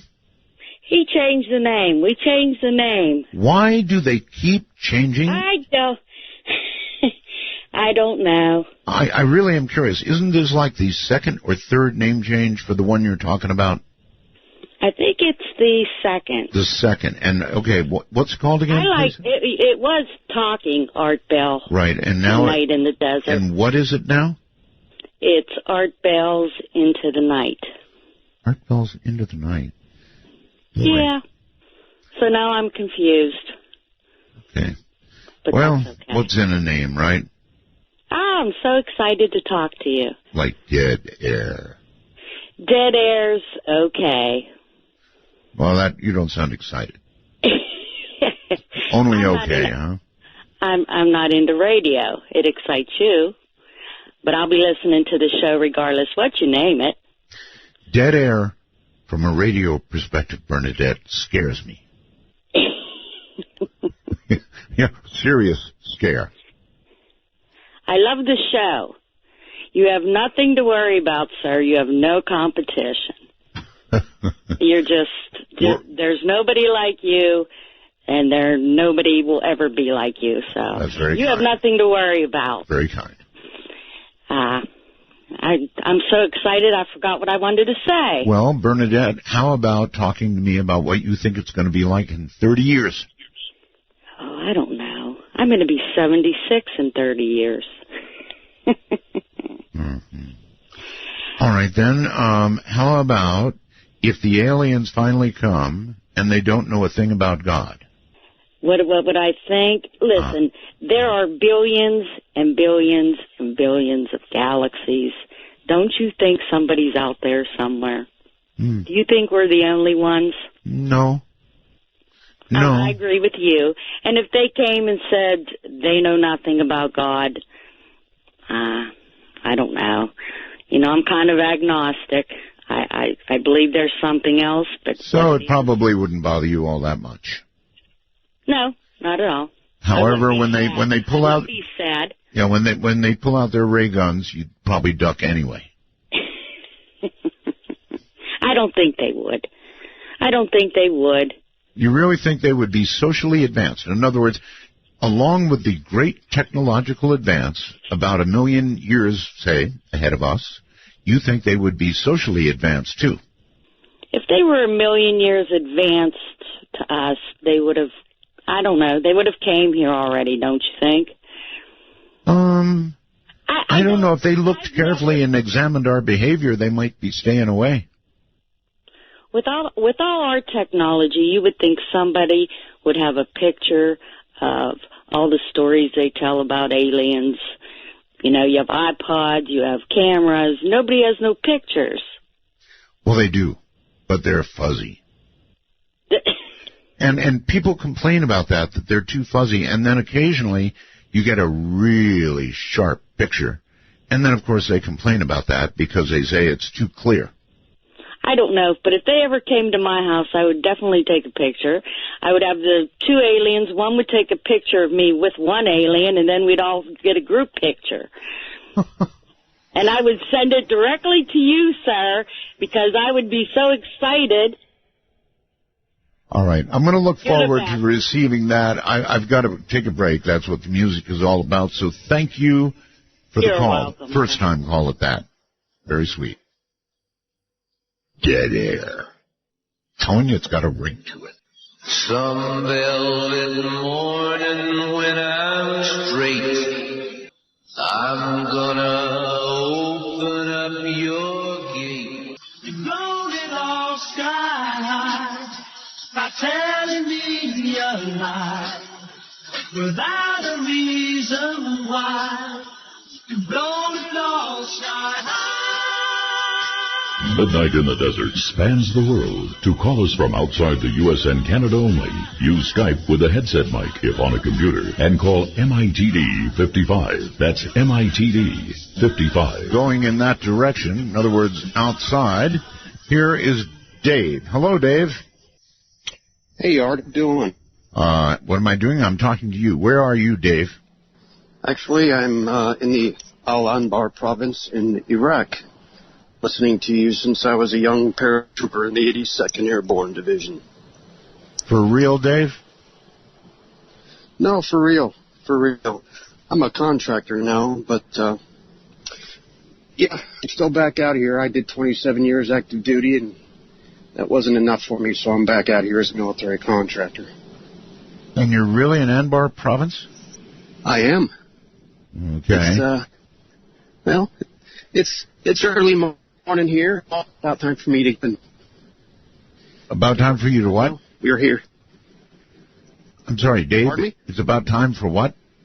I was just saying it's about time for me to get to work. I'm drinking my morning coffee right now. I see. Okay. Well, it's great to hear from you. You must have had something on your mind when you called.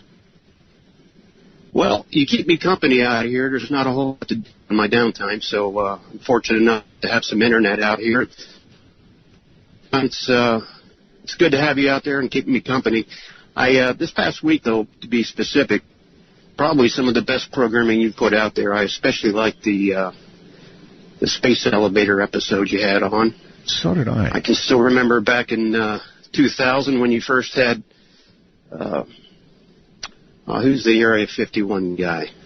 Well, it could be John, Lazar. Yeah, Lazar. It would have been John December of 2000 when I heard the show with Bob Lazar. Yeah, Bob Lazar. People are always asking to have Bob Lazar on again, but you know he always tells exactly the same story, which is to his credit, and he doesn't add to it. He doesn't embellish it. It's always exactly the same, and I believe every word of it. Well, I do, and times I hear some of the episodes or some of the you had out there, and some of the guys you had on there weren't incredible. In fact, there is one that reminds through West Virginia. I was listening to you on the radio, and there's a guy that decided he was going to take a helicopter and go down in the middle of the earth, and it just got out of control. In fact, you got pretty angry at one point, I think, with the producer. put that guy on in place. Although I remember that show, and that was pretty funny. Dave, you are breaking up pretty badly, probably in view of the internet service where you are.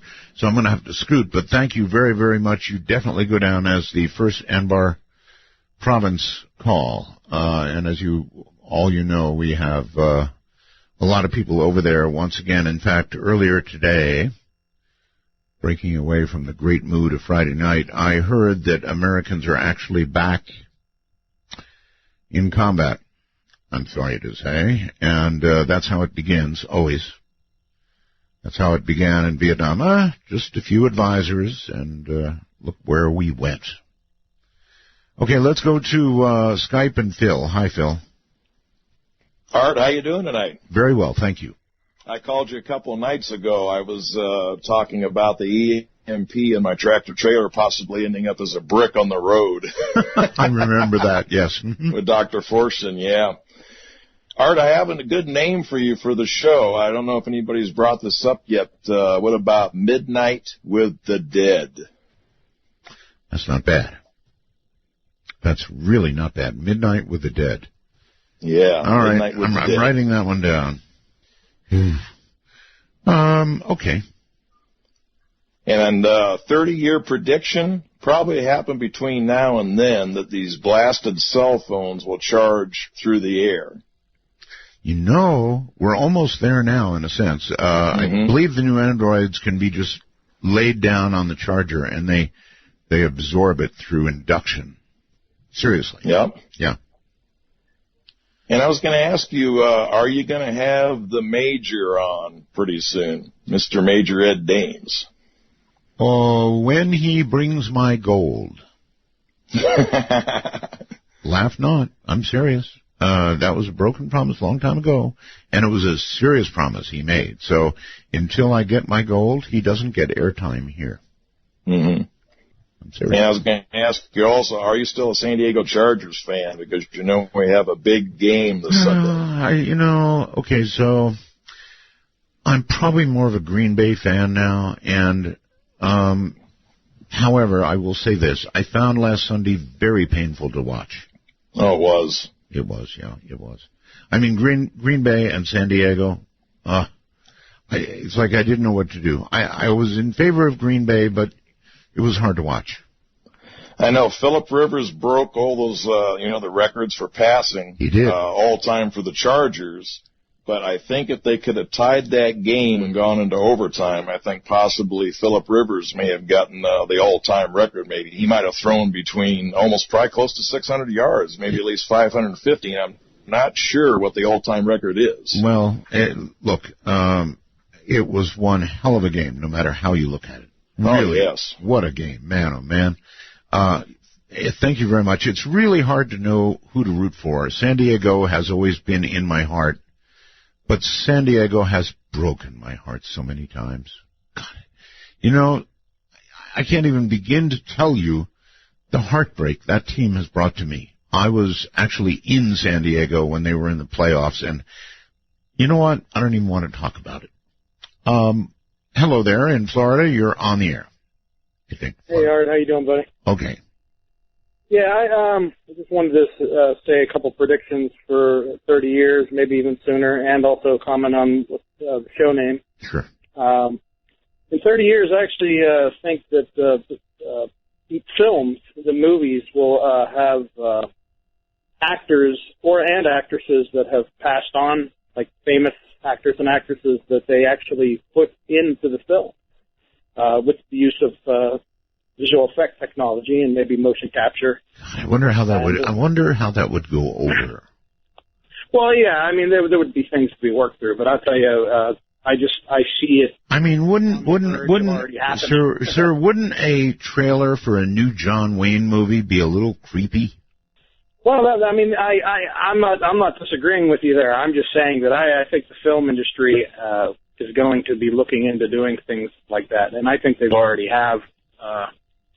They've used Laurence Olivier in a movie about 10 years ago as the main villain in Sky Captain and the World of Tomorrow. But I don't know if you've seen that. But I do see where you're going. It's interesting. But I also think that technology for paranormal investigations will be a lot better. I mean, every year they're coming with better technology for that area. Mm-hmm. And the show name that a name that I always thought would be simple, but it would be good, is because your show is Midnight in the Desert. I always thought Ghosts in the Desert would be. It's simple, but it would be good. But I'd like Dead Air as well. All right. Yeah, I think that's a little pedestrian, Ghosts in the Desert. If I were actually doing a show from a graveyard, then obviously Midnight in the Graveyard would be the clear and easy choice. Getting me into a graveyard, not so much. All right, so zillions of people calling. I'm going to try and go back and forth, maybe Skype to phone, that kind of thing. Hello there. I believe it's Damon. Hello, Damon. Hey, Art. Hey. How's it going, Art? It's going fine. Get close to your mic, Damon. Okay. I got a show guest. I'd like to know if they can get on. I don't know. I'd like to know if you can get Ian Punnett on as a guest. Ian Punnett is a host. No, he's not on the other show anymore. So I'd like to know if you can get him on as a guest. I kind of doubt it, and I'm going to tell you why, Damon. He left the show because he suffers from tinnitus, rather severe tinnitus, I believe, more commonly known as ringing of the ears. And so I doubt that he would do something like that, but you never know. I mean, something like that is, people are always asking me to be a guest on their show, and I never know how to respond. And I also don't know how to be a guest. In fact, generally, when I have buckled and I've agreed to be somebody's guest, I end up interviewing them as much as they do me, because I don't know how to be a guest. Other than the few things that have occurred to me that are supernatural, perhaps, in my life, I don't know what to say. And so I end up turning it around and interviewing them, which is really weird. Hello there, you're on the air. It's our first time caller line. Yes. Hello? Yes. Can you hear me? I can. Oh, Art. All you have to do is talk. Okay, Art, this is Bob.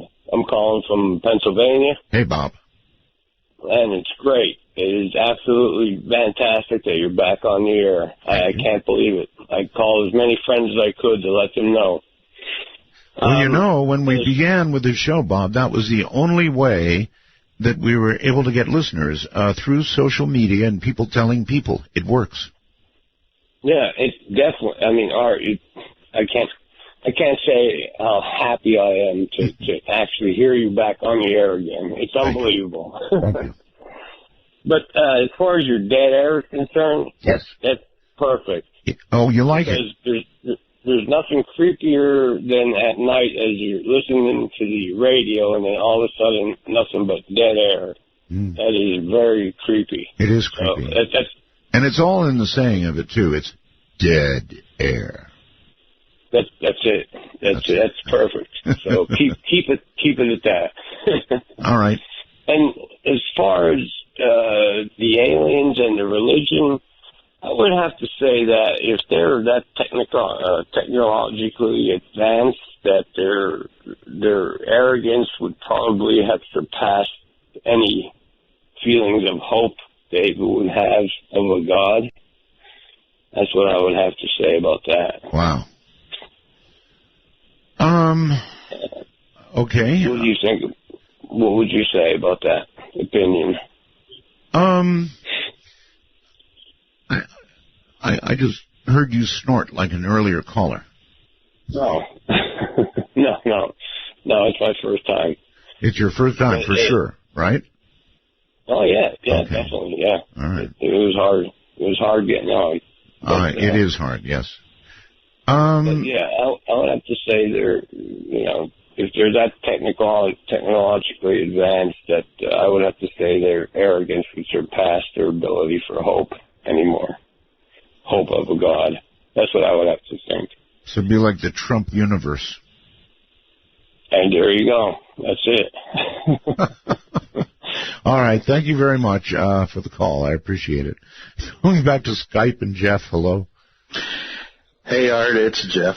And first of all, I wanted to say I just love that song Sky High that you play, man. That takes me back to when I was a little kid. It's just awesome. It just somehow fits. One advantage in doing your own program is you can pick your own music. You don't have to listen to anybody unless they suggest something you absolutely fall in love with. You can just do what you want. Yep.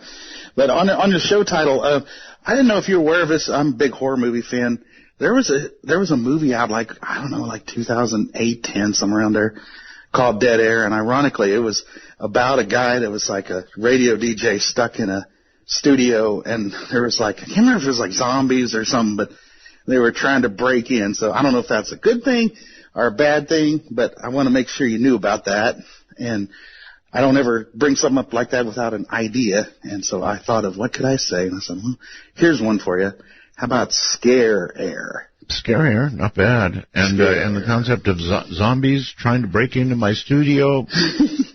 Hey, I've had it all, so why not? There you go. All right, well, love the show, man. It's good talking to you. Thank you very much. Scare Air, huh? Yeah, zombies. I remember driving years ago with my wife to Bob Crane's house. We decided to use GPS as well as directions provided by Bob. And we were in a big RV. And I mean a big RV. And this was the worst road that I have ever driven on in my life. So trying to drive a 39-foot RV through this road would tax the patience of the Lord himself. It got to the point where I was just waiting for, every obstacle you could possibly imagine. I think it was a logging road, right? And I finally turned around and said to her, the next thing I'm waiting for is little babies crawling across the street, the final dodge. Hello there, Washington, I believe you're on the air. Yeah, hello, Art. Good evening. Right, this is my special line, so I'm assuming you're here to tell me what you believe we're facing or looking at or hoping for in 30 years. Yes, I am, Art. There are going to be 2 new world parks. World parks? There's going to be a world park. There's going to be Jurassic Park 2050. And there is going to be another world park. It's going to be the second crater in Arizona, and it'll be called the Art Bell Memorial Meteor Crater. Yes, well, I kind of envision the Art Bell Memorial Meteor Crater to be here. Yes, it's going to be what used to be Pahrump, but when they dig down... When they dig down into the bottom of it, they're going to find a lot of molten slag that they think was a radio transmitter. Yes, well. So, hey, look, anyways, welcome to downtown Poulsbo, Washington. Well, thank you, my friend. And again, if you're listening to an affiliate, by all means, mention its name or its call-in. Well, I wish I could do that because that was on the list here to tell you that Seattle radio is really leaves something to be desired as far as entertainment value. All right. Without giving away big secrets, Seattle radio is about to change. I am really pleased to hear that because there's nothing I'm worth listening to right now. I can't see anything else, but most people will know what I mean, including you. Thank you very much for the call, and take care. Oh, yeah, there's some big things in the works. No question about that. So, expect the best in Seattle. That's the way I'll put it. On my first-time caller line, you are on the air. Hello. Hello. Hi. Is this Art Bell? I'm the only one here. It's the only possibility. If I answer the phone, it's me. I'm sorry. This is the third first-time caller. I called you once 2-3 days ago, and I was just listening on the radio and hearing nothing. Then you said somebody's calling, and my goodness, you hung up before I realized that it was me that you were talking to. Uh-huh. So, well, in other words, when somebody says hello, you've got to be relatively fast, especially if you're on a, radio program, or I think there's nobody on the other end. I understand that. I was listening to the show, and I thought you were saying hello to somebody else. And I was wondering why they didn't answer. I see. Well, did you notice when I answered the line, there was a boing? Yes, I did. I don't remember hearing that the first time. That's your cue. Okay. Oh, okay. Well, thank you very much. I've been listening to you since before you probably were even on the radio, and I'm glad you got back on. I'm not used to hearing you talking alive. I'm always used to hearing recordings. That's right. I guess that other network is still playing my Saturday night shows, aren't they?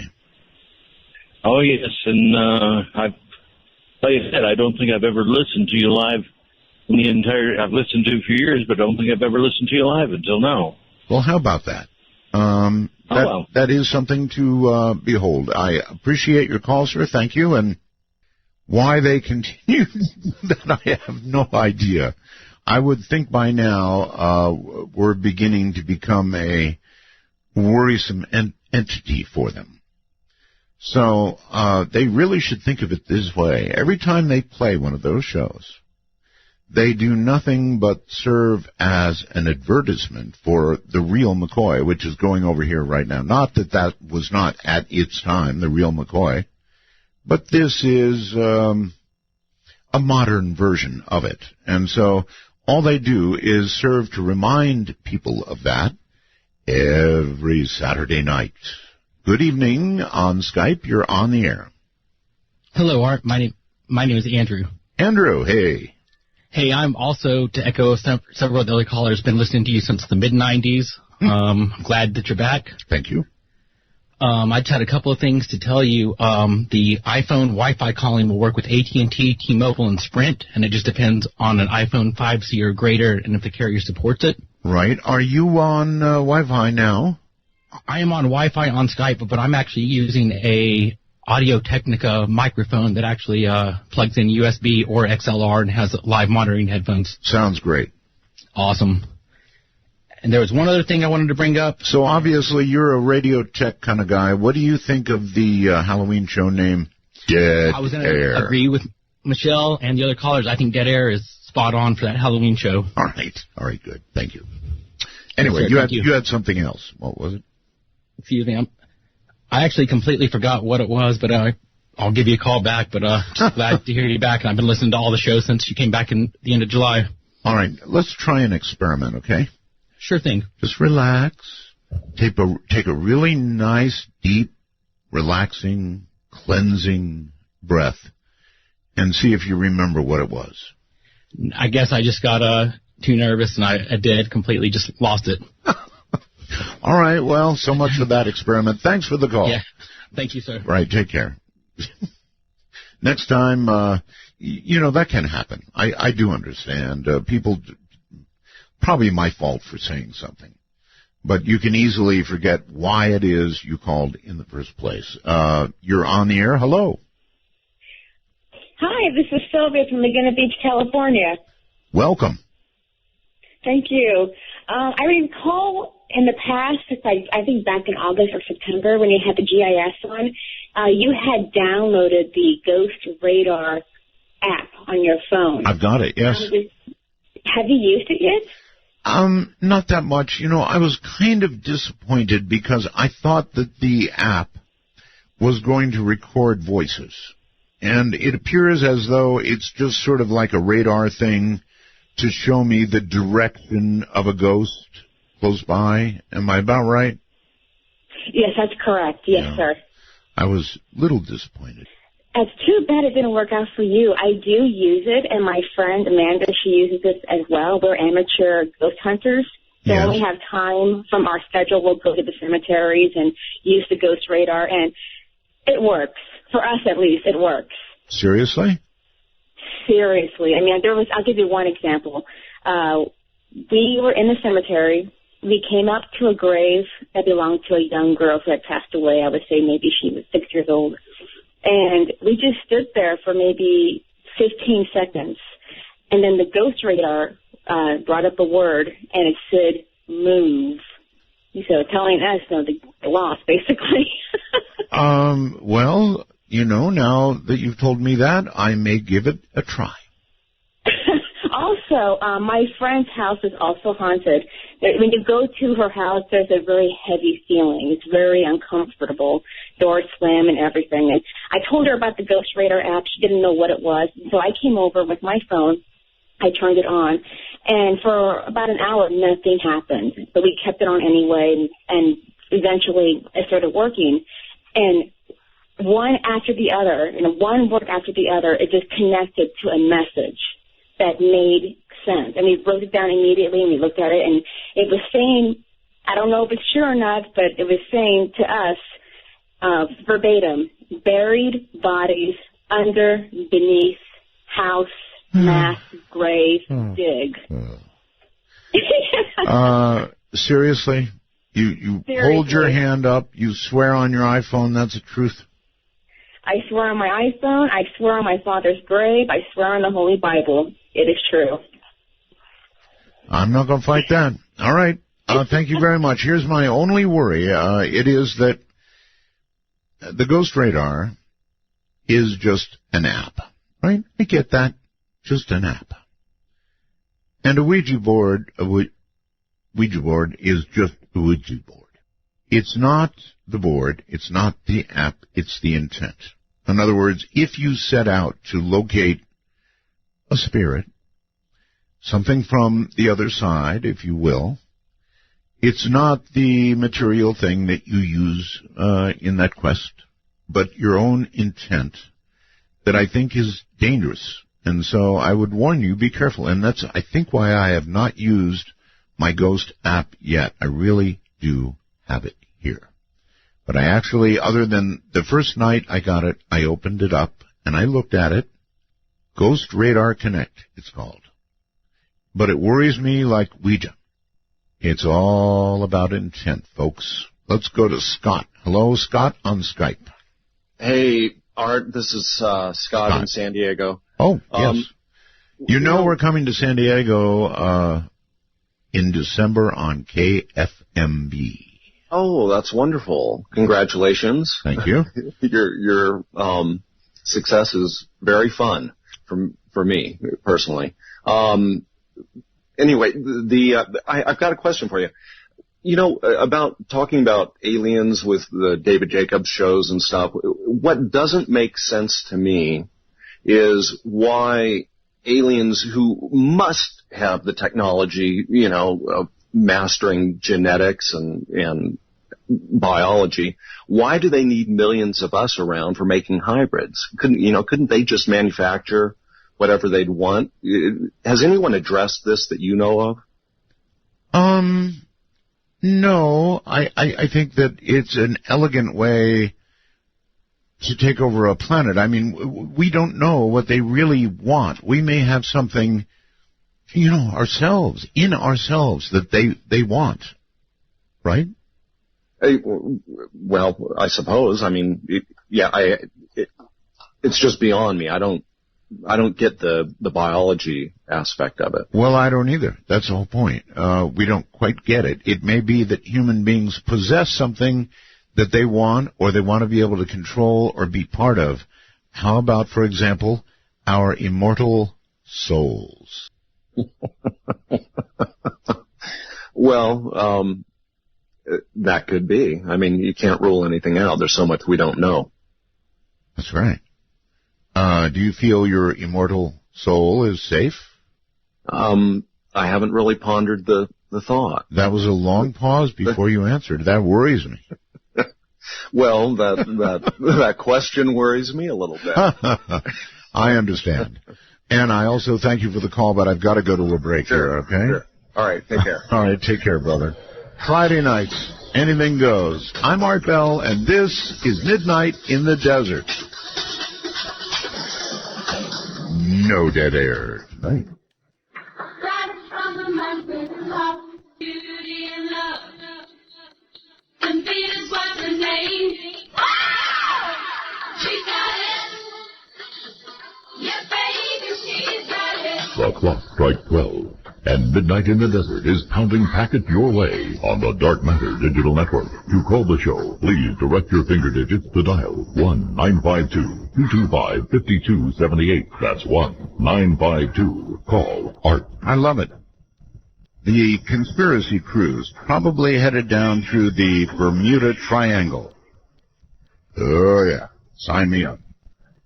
Okay, back to open lines. I love Fridays. I really, really love Fridays, and that does remind me that if we're going to do dead air, we're going to need stories. So I would like to invite you to send us your ghost story, the very best ghost story you might have. And I'm going to give you an email address, so be running now for a pencil or pen, please. And what I would like you to do is to summarize, please, shortly, don't write me a book, just a very short summary of your ghost story. And if you would not mind, include with it a phone number where I can reach you at airtime. And if I favor your ghost story, I may well call you. Right?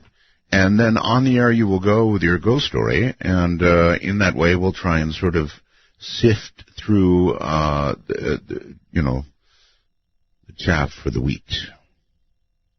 Anyway, you get the idea. So my email address, if you're ready, is artbell@knye.com. That's artbell, ARTBELL, @KNYE, kilowatt, Norway, Yokohama, easy, knye.com.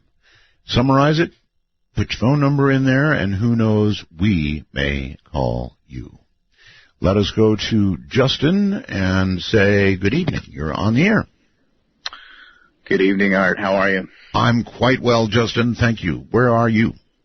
I'm calling from Michigan. I'm on Skype, and I've extinguished my device. But not your dog. Well, there's 3 of them, and that's kind of hard. I think I walked outside to make sure. It's quite all right. You proceed. We have a zoo here. But I also have a mystery, and I was hoping maybe you could help me solve it. I'm your guy. So I've been waking up the last 2 days in a row, and it's really interesting. I noticed this upsets you? I mean, consider the alternative. Yeah, thank God. I've been waking up the last 2 days in a row, and I've found what appears to be some sort of markings in black ink on my left hand. Oh, my. The first morning, I thought, well, that's odd. What could that be? And I was kind of surprised by it. I thought maybe, I don't know, maybe I had written something. Well, it's my left hand, and I use my right hand to write. The other thing that when I've asked people and showed this to them, they said, well, maybe it is something to do with writing. I don't use black ink. I use blue ink when I write things. Okay, so does it say anything? Oh, I've taken pictures, and it does appear to be writing. And this is the thing that I can't quite understand what exactly it says, because it kind of smudged, and it is small. But the first night, it was just on one spot near my palm. The second morning I woke up, there was another spot on my ring finger on my hand along with it. So that was the last 2 days, and I'm curious to see what happens tomorrow when I wake up. Okay, well, I have a very ominous your show. Ominous thought. Your shows the last few nights about the abductions and the strange things happening. I don't believe that's necessarily happening to me. I think there's probably a better answer for it, but it is a mystery. But you've not yet been able to figure out anything that actually has been said. No, when I showed it to people, they said that it looks like numbers. One person said that it looked like I think it was 1600, and then the letters were IKE. 1600 Ike. No idea what that means. It almost looked like a date with the 1600. Maybe you missed a little bit and said, I like Ike. I don't know. I am confused. I don't know. I will. I'll keep you posted if I see anything. As far as the show for Halloween, I'm loving Dead Air. I think that's the spot. And I got to tell you, Art, for as far as mysteries go, I've got a suggestion for a show topic. Yes, sir. California in Los Angeles on Skid Row. That is the subject of the American Horror Story, which is the show that's on television the last few seasons. This season is all based on this particular hotel and the crazy things that have happened there. The most recent, I think, craziest is this young woman who was a student who was found. There's video of her getting on an elevator, getting off, but the mystery of how her body was found inside a water tank on the top of the hotel has never been solved. Well, that's no mystery. That's a true story. It's a true story. I know, and they found her after quite a period of time had passed, and that was the water supply, you know. Oh, yeah. I'm sure a lot of people gave that some thought. That was probably the scariest part of that story. Thank you very much. Well, I don't know about the scariest part. That is a legitimately, really scary story. I talked about it during my last radio incarnation. And, boy, that's freaky. Absolutely freaky stuff. I quite agree. One of the scarier stories in a long, long time. People didn't believe it. And so, of course, they did what people do, and they went to Google and researched it and came back with a different expression on their face entirely. Believe me. Hi, you're on the air. Hello. Hello. How are you doing tonight? Well, sir, thank you. Well, I just wanted to call to let you know I have some information that is based off of my grandfather that I was raised from, which was a Marine. Okay. And actually was in the war in World War I.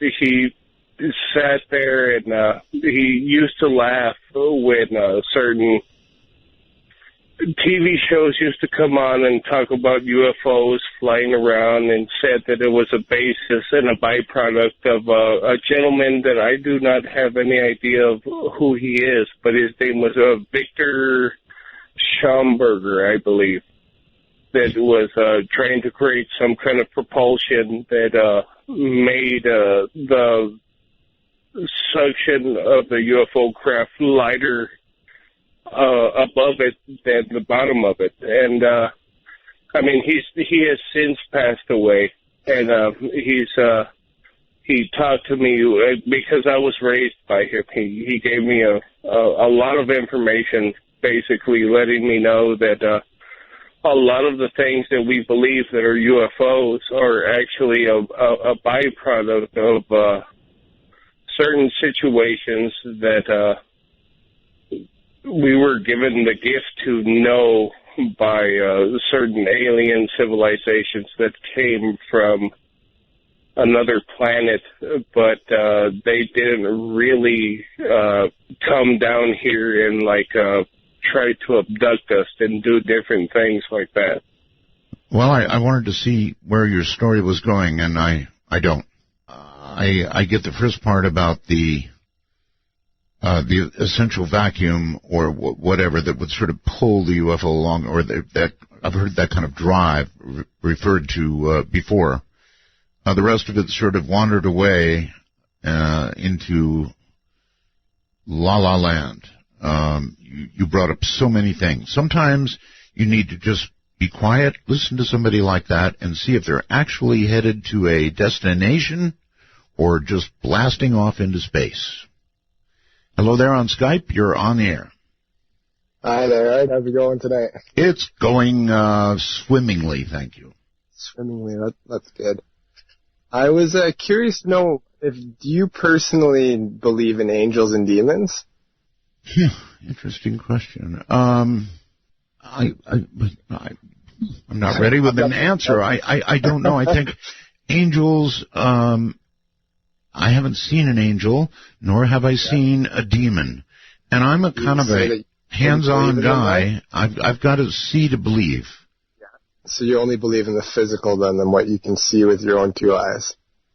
Well, in terms of absolute belief, yes. Do I believe in the possibility of angels and demons? Yes. Okay. I just, my thoughts on one of your earlier comments about the UFOs and if they were to land with the King James Bible or not. In my opinion, I think that the UFOs would probably have a lot of respect for anybody who did follow the King James Bible or who had a belief in it. Why? Especially if they were a society, like you said, that was advanced. And why? And because they would respect anybody who would choose to live that way on this planet. Well, I'm not going to argue with that comment. I mean, if you actually live... It's not just anybody, but I'd say the majority of Christians that try to live by the King James Bible. Yes, well, if you actually live the words, then yes, I can see how they might respect that. And or they might not at all, and they might squash us like bugs, no matter what we believe. That's why, actually it's a very serious question with some very serious answers that we've had tonight, and that is, if they came here and essentially didn't know about God, didn't even know about religion, how would that hit people? And those who have ventured forth to answer that this evening have uniformly pretty much said it would destroy their religious faith. That's a pretty serious answer to a serious question. And I guess I'm going to say hello to, wait a moment here. I've fouled up Skype somehow. Sorry about that. Or maybe not. I believe we've got a ham operator on here. Hello.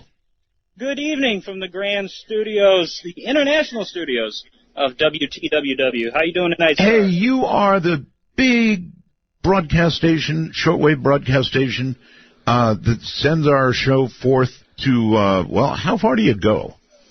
We go all over the planet. This is, it's an amazing facility out here, and, I just wanted to... You're breaking up? And say, I was listening to Dead Air. No, buffered air, actually. You're breaking up a little bit, but again, it's really good to have you on the air. And how much power does your station run? We are out of Lebanon, Tennessee. Say that again, please. Outside of Lebanon, Tennessee. No, not where. How much power do you run? 100,000 watts is what we run out of our transmitter. 100,000 watts. And you... All right, and you carry our show 5 nights a week, right?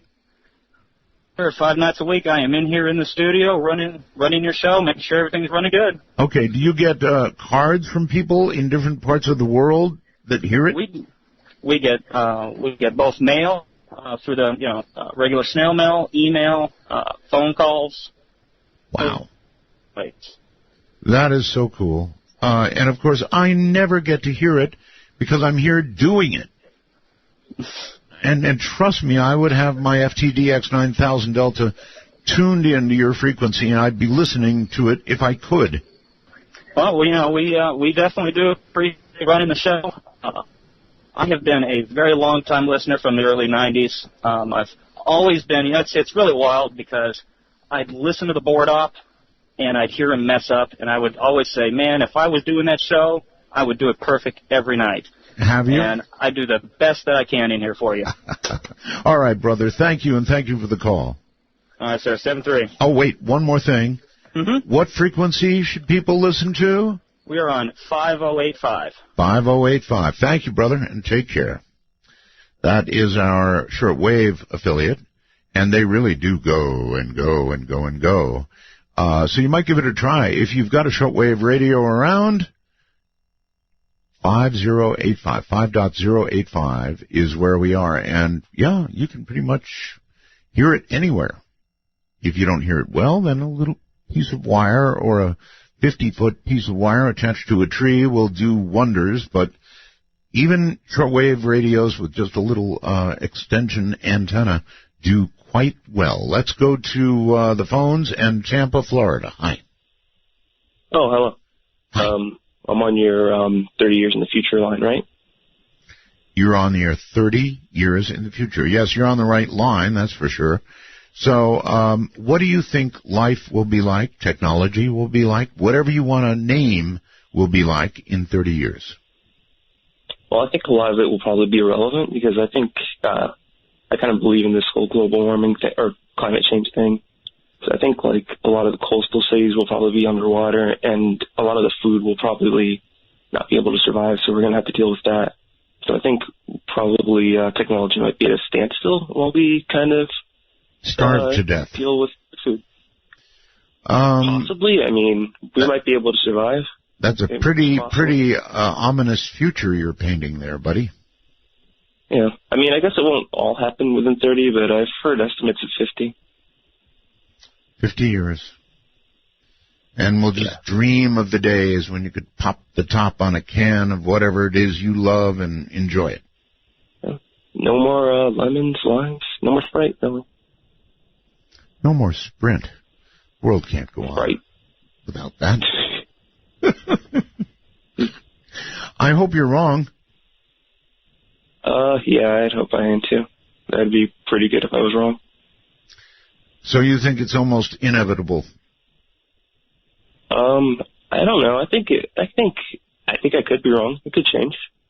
It's either that or a repeat of the Donner Party, huh? Everybody eating each other? No. Oh, God, I hope it doesn't get to that. I don't even eat meat. I don't think that would work out for me. Maybe a sitting duck. Yes, indeed. All right, sir. Thank you for the cheery call. I appreciate it. Something just went through my brain, and fortunately, the radio part of my brain stopped it before it came out.